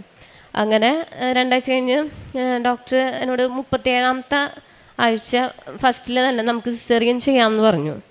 അങ്ങനെ 37ാമത്തെ ആഴ്ച ഞാൻ ചെന്ന സമയത്ത് അന്ന് കോവിഡ് സമയമായിരുന്നു. അപ്പോൾ ഞങ്ങൾ RT-PCR ചെയ്തിരുന്നു. അപ്പോൾ അതിൻ്റെ റിസൾട്ട് പിറ്റേ ദിവസം വരുള്ളൂ. അപ്പോൾ ആ റിസൾട്ട് വന്നപ്പോൾ എനിക്കും അമ്മയ്ക്കും കൊറോണ പോസിറ്റീവ്. അപ്പോൾ ഡോക്ടർ പറഞ്ഞു, അഡ്മിറ്റ് ചെയ്യാൻ പറ്റില്ല, സിസേറിയൻ ചെയ്യാൻ പറ്റില്ല, ഒരാഴ്ചയും കൂടെ വെയിറ്റ് ചെയ്യാൻ പറഞ്ഞു. അങ്ങനെ വീണ്ടും ഒരാഴ്ച കഴിഞ്ഞു, 38ാമത്തെ ആഴ്ച. അപ്പോൾ ഞാൻ മാതാവിനോട് പറഞ്ഞ പോലെ തന്നെ പ്രസവിക്കാൻ സമയമായപ്പോൾ തന്നെ 38 ആഴ്ചയും തികഞ്ഞിട്ട് തന്നെയാണ് എന്നെ അഡ്മിറ്റ് ചെയ്തു. ഞാൻ പ്രസവിച്ചു. അങ്ങനെ ഞാൻ പറഞ്ഞിരുന്നു ഉണ്ണിക്ക് 3 കിലോ വെയിറ്റ് വേണമെന്ന്. അതുപോലെ ഉണ്ണിക്ക് 3 കിലോ വെയിറ്റോട് കൂടി തന്നെയാണ് അവൻ പ്രസവിച്ചത്. പിന്നെ എൻ്റെ മൂത്ത മകന് അവന് സംസാരം ക്ലിയർ അല്ലായിരുന്നു. അപ്പോൾ നാവിൻ്റെ അടിയിൽ ഒരു കെട്ടുണ്ടായിരുന്നു. അപ്പോൾ ഒരു ഡെൻ്റൽ ചെക്കപ്പിലാണ് അത് മനസ്സിലായത്. അപ്പോൾ അതിന് മുമ്പ് ഞാൻ അങ്ങനെ തൈലം പറ്റി പ്രാർത്ഥിച്ചിരുന്നു അവൻ്റെ സംസാരം ക്ലിയർ ആവാനായിട്ട്. അങ്ങനെ അതും ഒരു ഓപ്പറേഷൻ വേണ്ടി വരുമെന്ന് പറഞ്ഞിരുന്നതാണ്. അതും ഇല്ലാതെ മാതാവ് രക്ഷിച്ചു. അങ്ങനെ ഞങ്ങളുടെ കുടുംബത്തിന് മാതാവ് തന്ന അനുഗ്രഹങ്ങൾക്കൊക്കെ നന്ദി പറയുന്നു. പിന്നെ ആത്മീയമായിട്ട് ഞങ്ങൾ ജീവിതത്തിലുണ്ടായെന്ന് വെച്ചിട്ടുണ്ടെങ്കിൽ പള്ളി അടുത്തായിരുന്നെങ്കിലും ഞാൻ പലപ്പോഴും കുർബാനയൊക്കെ മുടക്കുമായിരുന്നു. പക്ഷേ ഈ ഉടമ്പടിയിൽ വന്ന ശേഷം അതെൻ്റെ ഉത്തരവാദിത്വമാണ്, ഞാൻ എൻ്റെ ദൈവത്തോട് കൊടുത്തേക്കണ ഒരു ഇതാണെന്നുള്ളൊരു രീതിയിൽ ഞാൻ എല്ലാ ദിവസവും മുടങ്ങാണ്ട് തന്നെ എനിക്ക് പോകാൻ ഇപ്പോൾ പറ്റുന്നുണ്ട്. അതുപോലെ കുടുംബ പ്രാർത്ഥനയായാലും കുമ്പസാരായാലും ഒക്കെ ഒരുപാട് വളർച്ച ഞങ്ങൾക്ക് വന്നിട്ടുണ്ട്. പിന്നെ ഞങ്ങൾ കാരുണ്യ പ്രവൃത്തി എന്ന് വെച്ചിട്ടുണ്ടെങ്കിൽ ഞങ്ങൾ അനാഥാലയത്തിൽ പോവും, അവിടെ അമ്മമാരൊക്കെ ശുശ്രൂഷിക്കും. ഈശോയെ അറിയാത്ത അമ്മമാർക്കൊക്കെ അവർ ഈശോയെക്കുറിച്ച് പറഞ്ഞു കൊടുക്കും. പിന്നെ ഓരോ വീടുകളിലേക്ക് ഞങ്ങളിങ്ങനെ ഓരോ മാസത്തേക്കുള്ള സാധനങ്ങളൊക്കെ വാങ്ങിച്ചു കൊടുക്കാറുണ്ട്. പിന്നെ പ്രേക്ഷിത പ്രവർത്തനമായിട്ട് ഇവിടെ നിന്ന് കിട്ടുന്ന പത്രമൊക്കെ ഞങ്ങൾ ആദ്യമൊക്കെ മഴയുണ്ടായിരുന്നെങ്കിലും ഇപ്പോൾ ബസ് സ്റ്റാൻഡുകളിലും മറ്റേ ചുമട്ടുതൊഴിലാളികളുടെ അടുത്തും ഓട്ടോറിക്ഷ സ്റ്റാൻഡിലും വീടുകളിലും എല്ലാ സ്ഥലത്തും ഞങ്ങൾ കൊണ്ടു കൊടുക്കാറുണ്ട്. ഇത്രയൊക്കെയാണ് ഞങ്ങളുടെ ജീവിതത്തിൽ ഉണ്ടായ മാറ്റങ്ങൾ. അമ്മ മാതാവിന് ഈശോയ്ക്കും ഒരുപാട്. പരിശുദ്ധ അമ്മ പ്രത്യക്ഷപ്പെട്ട ഈ കൃപാസന അൾത്താരയിൽ എനിക്കും എൻ്റെ കുടുംബത്തിനും അമ്മയുടെ നന്മ മഹത്വത്തിനായി ഞങ്ങളെ തിരഞ്ഞെടുത്തതിനെ ഓർത്ത് ആദ്യമായി നന്ദി പറയുന്നു. എൻ്റെ പേര് റോസ് തോമസ്. ഞാൻ ബാംഗ്ലൂരിൽ നിന്ന് വരുന്നു. ഇതെൻ്റെ ഹസ്ബൻഡ് അവിൻ ജോസ്, എൻ്റെ സഹോദരി മേരി തോമസ്, എൻ്റെ ഫാദർ തോമസ് സിറിയക്. ഞാൻ 2024 സെപ്റ്റംബർ 30 ആണ് ആദ്യമായി ഉടമ്പടി എടുക്കുന്നത്. ഉടമ്പടി എടുക്കാനുള്ള പ്രചോദനം അല്ലെങ്കിൽ അതിൻ്റെ കാരണം ഞാൻ നേരിട്ടുകൊണ്ടിരുന്ന വിവാഹ തടസ്സമാണ്. എനിക്ക് 27 വയസ്സുള്ളപ്പോൾ ഞാൻ ആദ്യമായി മാട്രിമോണിയിൽ കയറുന്നു. കഴിഞ്ഞ 5 വർഷമായി ഞങ്ങൾ ഒരുപാട് വിവാഹാലോചനകൾ നോക്കിക്കൊണ്ടിരിക്കുന്നു, പക്ഷേ ഒന്നും ശരിയാവുന്നില്ല. ഞാൻ ഒരു അറിയപ്പെടുന്ന ക്രിസ്ത്യൻ കുടുംബത്തിൽ ജനിച്ച ഒരു വ്യക്തിയാണ്. അപ്പോൾ ചെറുപ്പം മുതലേ പള്ളിയിൽ പോവും, കുമ്പസാരിക്കും, അത്യാവശ്യം പ്രാർത്ഥിക്കും. അപ്പോൾ അങ്ങനെയൊക്കെ ഒരു ജീവിതം നയിച്ച് പോകുന്നൊരു വ്യക്തിയാണ്. പക്ഷേ എനിക്ക് മാതാവിൽ അത്ര അടിയുറച്ച വിശ്വാസം ഉണ്ടായിരുന്നില്ല. മാതാവിനോട് ജസ്റ്റ് പ്രാർത്ഥിക്കും, പക്ഷേ കൂടുതൽ ഞാൻ ഈശോയോടാണ് എൻ്റെ അപേക്ഷകൾ സമർപ്പിച്ചിരുന്നത്. അപ്പം ഞാൻ ബാംഗ്ലൂരിലാണ് വർക്ക് ചെയ്യുന്നത്. HR ആയിട്ട് ഞാനൊരു കമ്പനിയിൽ വർക്ക് ചെയ്യുന്നു. അപ്പോൾ അവിടെ വെച്ച് ഞാൻ ഒരു അക്രൈസ്തവയായ ഒരു സ്ത്രീയെ കണ്ടുമുട്ടുവാണ്. അവർ ഞങ്ങളുടെ കമ്പനിയിൽ നേഴ്സായിട്ട് വർക്ക് ചെയ്യുവാണ്. അപ്പം ഒരു ദിവസം എനിക്കിങ്ങനെ എന്തോ മനസ്സിലൊരു തോന്നലുണ്ടായി, അവരെ പോയി കാണ് ഇങ്ങനെ ആരോ ഉള്ളിൽ നിന്നിങ്ങനെ പ്രേരിപ്പിക്കുകയുണ്ടായി. അപ്പം ഞാൻ അവരുടെ അടുത്ത് ചെന്നപ്പം എനിക്കറിയില്ല, ഞാനിങ്ങനെ പറയുമോ, ഞാൻ കുറേ വർഷമായി വിവാഹാലോചനകൾ നോക്കുന്നു, ഒന്നും ശരിയാവുന്നില്ല. അപ്പോൾ എനിക്കിങ്ങനെ സ്വർഗസ്നായ പിതാവേ, നന്മ നിറഞ്ഞ മറിയമേ, ഇങ്ങനെ കൈവരിച്ച് നിന്ന് അവരെൻ്റെ മുമ്പിൽ നിന്ന് ഇങ്ങനെ പ്രാർത്ഥിക്കുക. അതൊരു ഹിന്ദു ആയ ഒരു സ്ത്രീയാണ്. അന്നാണ് എനിക്ക് മനസ്സിലായത് എൻ്റെ വിശ്വാസം വെറും 0 ആണെന്ന് ദൈവം എനിക്ക് കാണിച്ചു തന്നു. കാരണം അത്രയും ഭക്തിയായിട്ട് ഒരു ഹിന്ദു ആയിട്ടുള്ളൊരു സ്ത്രീ പ്രാർത്ഥിക്കുന്ന കണ്ടപ്പം എനിക്ക് മനസ്സിലായി എൻ്റെ വിശ്വാസം എവിടെയാണ് നിൽക്കുന്നതെന്ന്. അപ്പോൾ അവർ കണ്ടുമുട്ടി. അപ്പോൾ അവരെന്നോട് കൃപാസനത്തെക്കുറിച്ച് പറയാൻ തുടങ്ങി. എന്തുകൊണ്ട് റോസിന് കൃപാസനത്തിൽ പോയിട്ടൊരു ഉടമ്പടി എടുത്തുകൂടാ? അപ്പം ഞാൻ വിചാരിച്ചു, ഞാൻ ബാംഗ്ലൂരല്ലേ, ഞാൻ പോയി ഉടമ്പടി എടുത്താൽ എനിക്കത് കറക്റ്റായിട്ട് ചെയ്യാൻ പറ്റുമോ എന്നുള്ള കുറേ ചിന്തകൾ മനസ്സിലേക്ക് വന്നു. അപ്പം ഞാൻ എൻ്റെ അച്ചാച്ചനെ ഉടമ്പടി എടുക്കാൻ വേണ്ടി കൃപാസനത്തിലേക്ക് വിടുക. അപ്പം അച്ചാനെ ഇവിടെ വന്ന് ഉടമ്പടി എടുത്തു. അപ്പം ആൾക്ക് കുറേ ഹെൽത്ത് ഇഷ്യൂസും മറ്റു കാര്യങ്ങളുണ്ട്. അപ്പം അതിൽ പറഞ്ഞേക്കുന്ന കാര്യങ്ങളൊന്നും കറക്റ്റായിട്ട് ചെയ്യാൻ ആൾക്ക് പറ്റുന്നുണ്ടായിരുന്നില്ല. അപ്പോഴും ആലോചനകൾ ഇങ്ങനെ വരുന്നുണ്ട്, പക്ഷെ ഒന്നും നടക്കുന്നില്ല. അപ്പം ഞാനിങ്ങനെ ദൈവത്തോട് ചോദിക്കും, എന്താ ദൈവമേ, എനിക്ക് എന്തിൻ്റെ കുറവാണുള്ളത്? അത്യാവശ്യം നല്ലൊരു കുടുംബത്തിൽ ജനിച്ചു, നല്ല വിദ്യാഭ്യാസം, നല്ല ജോലി, കാണാനും വലിയ കുഴപ്പമൊന്നുമില്ല. എന്നാൽ പോലും എന്തുകൊണ്ട് എനിക്കൊരു ആളെ ദൈവമേ നീ തരുന്നില്ല? കാരണം ആലോചനകൾ വരുന്നു, കുറേ ആൾക്കാരോട് സംസാരിക്കുന്നു, മാസങ്ങളോളം സംസാരിക്കുന്നു, പക്ഷേ ഒന്നും മുന്നോട്ട് നീങ്ങുന്നില്ല.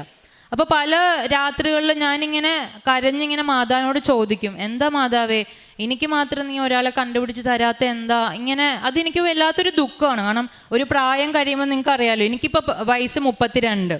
അപ്പോൾ 5 കൊല്ലം എന്ന് പറയുമ്പോൾ അതൊരു വലിയൊരു കാലഘട്ടം തന്നെയാണ്. അപ്പോൾ എൻ്റെ ഫ്രണ്ട്സും എൻ്റെ കൂടെ ഉള്ളവരൊക്കെ കല്യാണം കഴിക്കുന്നു, അവർ സന്തോഷമായിട്ട് ജീവിക്കുന്നു. അപ്പം പലരും കല്യാണമൊന്നും ആവുന്നില്ലേ, അങ്ങനെയുള്ള പല ചോദ്യങ്ങളും എൻ്റെ നേരെ വരുമ്പോൾ എനിക്ക് അവരോടൊന്നും തിരിച്ചു പറയാൻ ഒന്നുമില്ല. പക്ഷെ എന്നാൽ പോലും ഞാൻ എൻ്റെ ദൈവത്തിൽ അല്ലെങ്കിൽ എൻ്റെ മാതാവിൽ വന്ന് ഉടമ്പടി എടുത്ത് അതിൽ പറഞ്ഞ കാര്യങ്ങളൊക്കെ ചെയ്ത് എനിക്കും ദൈവം തരും, ഏറ്റവും ബെസ്റ്റായിട്ടുള്ള ഒരാളെ ദൈവം എനിക്ക് തരുമെന്നുള്ള ആ ഒരു ഉറച്ച വിശ്വാസത്തോടെ ഞാൻ ഉടമ്പടി എടുത്ത് കറക്റ്റ് 1 വർഷം 2025 സെപ്റ്റംബർ 29 ഞാൻ ഇവിടെ വീണ്ടും വന്ന് ഉടമ്പടി 4ാമത് പുതുക്കി ഒക്ടോബർ 12 ഞാൻ അവനെ കണ്ടുമുട്ടുവാണ്. ഇവൻ ഞാൻ അവനെ കണ്ടുമുട്ടുമ്പോൾ പോലും ഇത് എനിക്ക് വേണ്ടി ദൈവം നിയോഗിച്ച വ്യക്തിയാണോ എന്ന് പോലും എനിക്കറിയില്ല. കാരണം ഓരോ ആലോചനകൾ വരുമ്പോഴും ഞാൻ ഈശോയോട് ഇത്രേ പ്രാർത്ഥിച്ചുള്ളൂ, എൻ്റെ ഇഷ്ടമല്ല നിൻ്റെ ഇഷ്ടമാണ് നിറവേറേണ്ടത്. ഇത് നീ എനിക്ക് വേണ്ടി തിരഞ്ഞെടുക്കപ്പെട്ട വ്യക്തിയാണെങ്കിൽ ദൈവമേ അത് നീ എനിക്ക് നടത്തി തരണേ, അല്ലെങ്കിൽ ദൈവമേ ഇത് എന്നിൽ നിന്ന് എടുത്തു മാറ്റണേ, ലാസ്റ്റ് മിനിറ്റ് ആണേലും അത് എനിക്കുള്ളത് അല്ലെങ്കിൽ നീ മാറ്റിക്കളയണമേ എന്ന് തന്നെ പറഞ്ഞാണ് ഞാൻ പ്രാർത്ഥിച്ചത്. അപ്പം ഞാൻ ഈ വ്യക്തിനെ ഒരുപാട് സമർപ്പിച്ച് പ്രാർത്ഥിച്ചു. അപ്പം ഞങ്ങൾ ആദ്യമായിട്ട് കണ്ടുമുട്ടുമ്പം എനിക്ക് ആളൊരു ഗിഫ്റ്റ് തന്നു. അതൊരു വചനപ്പെട്ടിയായിരുന്നു. അപ്പോൾ ആ വചനപ്പെട്ടി തുറന്നു നോക്കുമ്പോൾ കിട്ടുന്ന ആദ്യത്തെ വചനം ഏശയ്യ 51:3, സിയോനെ കർത്താവ് ആശ്വസിപ്പിക്കുന്നു, നിന്റെ ദുഃഖങ്ങൾ അകറ്റുന്നു, നിനക്ക് സന്തോഷവും ആഹ്ലാദവും തരുന്നു. അത് കണ്ടതും ഞാനിരുന്ന് ഒരുപാട് കരയാൻ തുടങ്ങി. അപ്പോൾ ഇതുവരെ ഞാൻ അനുഭവിച്ച എൻ്റെ ദുഃഖങ്ങളും എൻ്റെ ആ ഒരു വിഷമങ്ങളും എല്ലാം അകറ്റി ദൈവം എനിക്ക് ഏറ്റവും ബെസ്റ്റായിട്ടുള്ള ഒരാളെ തന്നെ തന്നതിൻ്റെ ഏറ്റവും വലിയൊരു അടയാളമാണ് ആ വചനം. ആ വചനം എനിക്ക് തുറന്നു നോക്കിയപ്പോൾ കിട്ടിയത്. അതേപോലെ എനിക്ക് എപ്പോൾ ബൈബിൾ തുറന്നാലും കിട്ടുന്ന വചനമാണ്, ഞാൻ നിനക്ക് മുൻപേ പോയി ഒരു ദൂതനെ അയക്കും, ആ ദൂതൻ നിൻ്റെ കാര്യങ്ങൾ നിറവേച്ചു കൊള്ളും. ഇപ്പോൾ വിവാഹത്തിൻ്റെ കാര്യമാണെങ്കിൽ ഞങ്ങളുടെ വിവാഹം കഴിഞ്ഞിട്ട് ഇന്നേക്ക് ഒരാഴ്ച തികയുന്നേ ഉള്ളൂ. ജനുവരി 26/1/2026 ഞങ്ങളുടെ വിവാഹം നടന്നത്. ഒരാഴ്ച കംപ്ലീറ്റ് ആവുന്നേ ഉള്ളൂ. വിവാഹത്തിന് വേണ്ട എല്ലാ സാമ്പത്തിക കാര്യങ്ങൾ പോലും ഞങ്ങൾക്കറിയില്ല ഈ വിവാഹം എങ്ങനെയാണ് നടത്തേണ്ടത്, അതിനുള്ള സാമ്പത്തികം ഇതൊക്കെ ദൈവം പലരിലൂടെ ആയിട്ട് അതിനു വേണ്ട പൈസയും കാര്യങ്ങളൊക്കെ ക്രമീകരിച്ച് പലരും മുന്നോട്ട് വന്ന് അവർ നേതൃത്വം നൽകി ഈ വിവാഹം നടത്തി തന്നു. അത് തന്നെ ഏറ്റവും വലിയ എൻ്റെ ജീവിതത്തിൽ ഏറ്റവും വലിയൊരു അത്ഭുതം തന്നെയാണ് മാതാവ് നടത്തി തന്നത് ഈശോ വഴിയായിട്ട്. അതുകൂടാതെ തന്നെ എന്നിലൂടെ പലരുടെയും ജീവിതത്തിൽ ദൈവം എന്നെ ഒരു ഉപകരണമായിട്ട് ദൈവം ഉപയോഗിച്ചു. ഞാൻ എപ്പോഴും പ്രാർത്ഥിക്കുന്ന ഈശോ എന്നെ ഒരു ഉപകരണമാക്കണം. ഏതെങ്കിലും ഒരു വ്യക്തി എവിടെയെങ്കിലുമൊക്കെ വിഷമിച്ചിരിക്കുന്നുണ്ടെങ്കിൽ എന്നെ കൊണ്ട് അവർക്ക് എന്തെങ്കിലും ഒരു എന്താ പറയുക, അവർക്ക് ആശ്വാസം കൊടുക്കാൻ പറ്റുമെങ്കിൽ എന്നെ അതിനു വേണ്ടി ഉപയോഗിക്കണേ. അപ്പം ഞാൻ കണ്ടുമുട്ടുന്ന ഒരുപാട് വ്യക്തികൾ അറിയാവുന്ന ഒരുപാട് പേരുണ്ട്, വിവാഹം ശരിയാവാത്തവരും വിവാഹം ഒരുപാട് തടസ്സങ്ങൾ നേരിടുക. അപ്പം ഞാൻ അവർക്ക് വേണ്ടി പ്രാർത്ഥിക്കാൻ തുടങ്ങി. എനിക്ക് വേണ്ടി പ്രാർത്ഥിക്കുന്നതിൽ ഉപരിയായിട്ട് ഞാൻ മറ്റുള്ളവർക്ക് വേണ്ടി പ്രാർത്ഥിക്കാൻ തുടങ്ങി. ഞാൻ എന്നെ തന്നെ എളിമപ്പെടുത്താൻ തുടങ്ങി. ഞാൻ പലപ്പോഴും നമുക്ക് ദേഷ്യം വരുന്ന സിറ്റുവേഷനും പല കാര്യങ്ങളൊക്കെ വരുമ്പോൾ ഞാൻ തന്നെ അവിടെ ശാന്തമായിട്ട് അതൊക്കെ ഡീൽ ചെയ്യാൻ തുടങ്ങി. അങ്ങനെ ഞാൻ ദൈവത്തിലേക്ക് കുറേ കൂടി ആഴപ്പെട്ടു, എളിമപ്പെട്ടു, മറ്റുള്ളവരെ ദൈവത്തെ പങ്കുവെച്ച് കൊടുത്തു. അങ്ങനെ എൻ്റെ ജീവിതം തന്നെ ഒരുപാട് മാറി, എൻ്റെ ജീവിതത്തിലുള്ളവർ മാറി, എൻ്റെ വീട്ടിലുള്ളവരൊക്കെ കുറേ കൂടി പ്രാർത്ഥിക്കാൻ തുടങ്ങി. അതൊക്കെ എൻ്റെ ജീവിതത്തിലെ വലിയ വലിയ എന്താ പറയുക അത്ഭുതമായിട്ടാണ് എനിക്കിപ്പോൾ കാണുന്നത്. അപ്പം ഞാൻ ദൈവത്തോട് ചോദിച്ചത്, ദൈവമേ ദൈവത്തിൽ ആശ്രയിക്കുന്ന അല്ലെങ്കിൽ ദൈവത്തോട് പ്രാർത്ഥിക്കുന്ന ദൈവത്തോട് ചേർന്ന് നിൽക്കുന്ന ഒരു വ്യക്തിനെ തന്നെ എൻ്റെ ജീവിത പങ്കാളിയായിട്ട് തരണേ. അപ്പം അവൻ അങ്ങനെയുള്ളൊരു വ്യക്തിയാണ്. ആൾ പള്ളിയിൽ പോവും, പ്രാർത്ഥിക്കും, അതേപോലെ തന്നെ എല്ലാ മറ്റു വ്യക്തികളോടൊക്കെ ആൾക്ക് ഭയങ്കര കരുതലും സ്നേഹവും. ഞാൻ എങ്ങനെയാണോ അതേപോലെ തന്നെ ഞാൻ ആഗ്രഹിച്ച ഒരു വ്യക്തിനെ തന്നെ മാതാവ് എനിക്ക് നൽകി അനുഗ്രഹിച്ചു. ഭയങ്കര എൻ്റെ ജീവിതത്തിൽ വൈകി വന്ന ഒരു അനുഗ്രഹമാണേ പോലും ഇന്ന് ഞാൻ കരഞ്ഞ ആ വഴികൾ അല്ലെങ്കിൽ ഞാൻ പുറകിലോട്ട് തിരിഞ്ഞു നോക്കുമ്പോൾ എൻ്റെ മനസ്സിൽ അതൊന്നുമില്ല, അതെല്ലാം പോയി. എൻ്റെ ദുഃഖമെല്ലാം മാതാവ് അകറ്റി ഇന്ന് എനിക്ക് സന്തോഷം നൽകി. ആ സന്തോഷമാണ് ഇന്ന് എനിക്ക് പ്രൗഡായിട്ട് പറയാൻ പറ്റും. എനിക്ക് മാതാവ് തന്ന ഏറ്റവും വലിയ ഈശോ തന്ന ഏറ്റവും വലിയ അനുഗ്രഹമാണ് എൻ്റെ ഹസ്ബൻഡ് അവിൻ ജോസ്. അപ്പം ഞങ്ങൾ ബാംഗ്ലൂർക്ക് നാളെ തിരിച്ചു പോവുകയാണ്. ഞങ്ങൾ ഇവിടെ കല്യാണമായിട്ട് വന്നതാണ്, ഞങ്ങൾ തിരിച്ചു പോവുകയാണ്. അപ്പം ഞങ്ങൾക്ക് മാതാവ് നൽകിയ ഈ ഒരു അനുഗ്രഹത്തെക്കുറിച്ചാണ് എനിക്കിവിടെ സാക്ഷ്യപ്പെടുത്താനുള്ളത്. ഇങ്ങനെ എൻ്റെ സഹോദരിയും എൻ്റെ ഫാദറും അവർക്ക് കിട്ടിയ അനുഗ്രഹങ്ങളെക്കുറിച്ച് പറയും. എൻ്റെ പേര് മേരി. ഞാൻ ആദ്യമായിട്ട് ഉടമ്പടി എടുക്കുന്നത് സെപ്റ്റംബർ 30, 2024 ഉടമ്പടി എടുക്കാനുണ്ടായിരുന്ന സാഹചര്യം ചേച്ചിയുടെ വിവാഹ തടസ്സം തന്നെയായിരുന്നു. അപ്പോൾ അതിനു വേണ്ടിയാണ് ഞാൻ ആദ്യമായിട്ട് ഉടമ്പടി എടുത്തത്. അപ്പോൾ എനിക്കിന്നിവിടെ പറയാനുള്ള സാക്ഷ്യം, എനിക്ക് പൊട്ടാസ്യം ഭയങ്കര കുറവായിരുന്നു. സ്കൂൾ കാലം തൊട്ടേ എനിക്ക് പൊട്ടാസ്യം ലെവൽ നോർമൽ വേണ്ടതിനേക്കാളും കുറവായിരുന്നു. 1.9 ഒക്കെ ആയിരുന്നു. നമുക്ക് വേണ്ടത് ഒരു മിനിമം 3.5 എങ്കിലും വേണം. അപ്പം പൊട്ടാസ്യം കുറവെന്ന് പറയുമ്പം നമുക്ക് ഭയങ്കര മസിൽ പെയിനും കൈ തരിപ്പും കൈ ഇങ്ങനെ കോച്ചി പിടിക്കുന്ന പോലെയൊക്കെ വരും ഇടയ്ക്ക്. അപ്പം നമുക്ക് ഭയങ്കര ഹെക്റ്റിക്കായിട്ടുള്ള കാര്യങ്ങളൊന്നും ചെയ്യാനും പറ്റില്ല. ചെയ്ത് കഴിയുമ്പം നമുക്ക് ഈ പെയിൻ എല്ലാം വരും. അപ്പോൾ പൊട്ടാസ്യം ലെവൽ ഭയങ്കര കുറവായിരുന്നു. അപ്പം ഹോസ്പിറ്റലൈസൊക്കെ ആയിട്ടുണ്ട് പൊട്ടാസ്യം കുറവായതിൻ്റെ പേരിൽ. ഭയങ്കര സീരിയസ് ആയിട്ടുള്ള കാര്യമാണെന്നായിരുന്നു ഡോക്ടേഴ്സൊക്കെ പറഞ്ഞത്. പിന്നെ ഞാൻ ഒരു 10 വർഷം മുമ്പാണ് എനിക്കിത് ഇങ്ങനെ വന്നത്. പിന്നെ ഞാനതങ്ങനെ സീരിയസ് ആയിട്ട് എടുക്കാതെ മരുന്നൊക്കെ ഇടയ്ക്ക് മിസ് ചെയ്യും, അങ്ങനെ കഴിക്കാതെയൊക്കെ ഇരുന്നിട്ടൊക്കെ ഉണ്ട്. പിന്നെ ഞാൻ ഉടമ്പടി എടുത്തതിന് ശേഷം ഒരു പുതുക്കൽ കഴിഞ്ഞ് വെറുതെ റാൻഡമായിട്ടൊന്ന് ടെസ്റ്റ് ചെയ്തപ്പം 3.6 വന്നു. എനിക്ക് 3.5 ആണ് നമുക്ക് മിനിമം വേണ്ടത്. എനിക്ക് ഒരിക്കലും ആ ലെവലിൽ വന്നിട്ടില്ല. എപ്പോഴും 1 പോയിൻ്റ് അല്ലെങ്കിൽ 2 ആ ഒരു റേഞ്ച് ആയിരുന്നു. ഒരിക്കലും നോർമൽ റേഞ്ചിൽ വന്നിട്ടില്ല. അപ്പോൾ എനിക്ക് അങ്ങനെ ടെസ്റ്റ് ചെയ്തപ്പോൾ 3.6 കിട്ടി. അപ്പം ഞാൻ മാതാവിൻ്റെ തൈലവും ഉടമ്പടി വസ്തുക്കളെല്ലാം ഉപയോഗിക്കുമായിരുന്നു. അപ്പം മാതാവ് തന്നൊരു വലിയ അനുഗ്രഹമാണ്. റിസൾട്ട് കണ്ടപ്പോൾ ഞാൻ തന്നെ ഷോക്കായി പോയി. ഒരിക്കലും അങ്ങനെ നോർമൽ റേഞ്ചിൽ വന്നിട്ടും ഇല്ലെങ്കിൽ ഇത്ര പെട്ടെന്ന് അങ്ങനെ എനിക്ക് നോർമലിലേക്ക് വരുമെന്ന് ഞാൻ കരുതിയിട്ടുണ്ടായില്ല. അപ്പം ഈ ഒരു അവസരത്തിൽ ഈ വേദിയിൽ വന്ന് ഈ സാക്ഷ്യം പറയാൻ തന്ന അനുഗ്രഹത്തിനും മാതാവിനോടും ഈശോയോടും 1000 നന്ദി പറയുന്നു. ഈ ഉടമ്പടിയിൽ ഇനിയും കണ്ടിന്യൂ ചെയ്ത് പോകാൻ തന്ന കൃപയ്ക്കും നന്ദി പറയുന്നു. എൻ്റെ പേര് തോമസ്. ഞാൻ എറണാകുളത്തു നിന്ന് വരുന്നു. എൻ്റെ മകളുടെ വിവാഹത്തിന് എൻ്റെ കയ്യിൽ എനിക്ക് ധാരാളം സ്വത്തുക്കളുണ്ടെങ്കിൽ പോലും പൈസയായിട്ട് ഒന്നും കയ്യിലില്ലായിരുന്നു. പിന്നെ കല്യാണത്തിന് വേണ്ട ഞാൻ വിചാരിച്ചേക്കാൾ കൂടുതൽ പൈസ എനിക്ക് കിട്ടുകയും വളരെ ഭംഗിയായിട്ട് കല്യാണം നടത്തുവാൻ മാതാവ് അനുഗ്രഹിക്കുകയും ചെയ്ത് നന്ദി പറയുന്നു. കൂടാതെ എൻ്റെ ഒരു കടമുറി, ഞാൻ 45 വർഷമായിട്ട് ബിസിനസ് ചെയ്യുന്ന ഒരാളാണ്. മുറി പിന്നെ ഒഴിഞ്ഞു കൊടുക്കാൻ പറഞ്ഞ കേസ് നടത്തി, ഒരു 4 വർഷം കേസ് നടത്തി. സാധാരണഗതിയിൽ ഒരു 99% കേസിനകത്തും കെട്ടിട ഉടമയ്ക്ക് അനുകൂലമാണ് വിധി വരാറുള്ളത്. പക്ഷേ എൻ്റെ കാര്യത്തിൽ എനിക്ക് അനുകൂലമായിട്ട് കോടതി വിധി വരികയും അങ്ങനെ മാതാവിനെ അനുഗ്രഹിക്കുകയും ചെയ്തു. അങ്ങനെ ഒരുപാട് അനുഗ്രഹങ്ങൾ എനിക്ക് നൽകി. ഇതിനെല്ലാം മാതാവിനോട് ഹൃദയം നിറഞ്ഞ് നന്ദി പറയുന്നു. അതുകൂടാതെ ഞങ്ങൾ ജനറൽ ഹോസ്പിറ്റൽ എറണാകുളം അവിടെ പോയി ക്യാൻസർ വാർഡിൽ പോയിട്ട് അവിടുത്തെ ഹെഡ് നഴ്സിനെ കണ്ടിട്ട് സാമ്പത്തികമായിട്ട് ഭയങ്കര ബുദ്ധിമുട്ട് അനുഭവിക്കുന്ന മരുന്ന് പോലും വാങ്ങാൻ പൈസ ഇല്ലാത്ത ആൾക്കാരെ എല്ലാം കണ്ട് അവർക്ക് പത്രം കൊടുത്ത് അവർക്ക് വേണ്ട സാമ്പത്തിക സഹായങ്ങളൊക്കെ കൊടുത്ത് അതും എല്ലാ മാസവും ഞങ്ങൾ കറക്റ്റായിട്ട് ചെയ്തു വരുന്നു. ഇതൊക്കെയാണ് പ്രേക്ഷിത പ്രവർത്തനമായിട്ട് ഞങ്ങൾ ചെയ്തു വരുന്നത്. ആത്മീയ ജീവിതം ഡെയിലി ഞങ്ങൾ ബൈബിൾ വായിക്കും. നല്ല നല്ല ബൈബിൾ കോഡ്സൊക്കെ ഞാൻ സ്റ്റാറ്റസായിട്ട് ഇടും.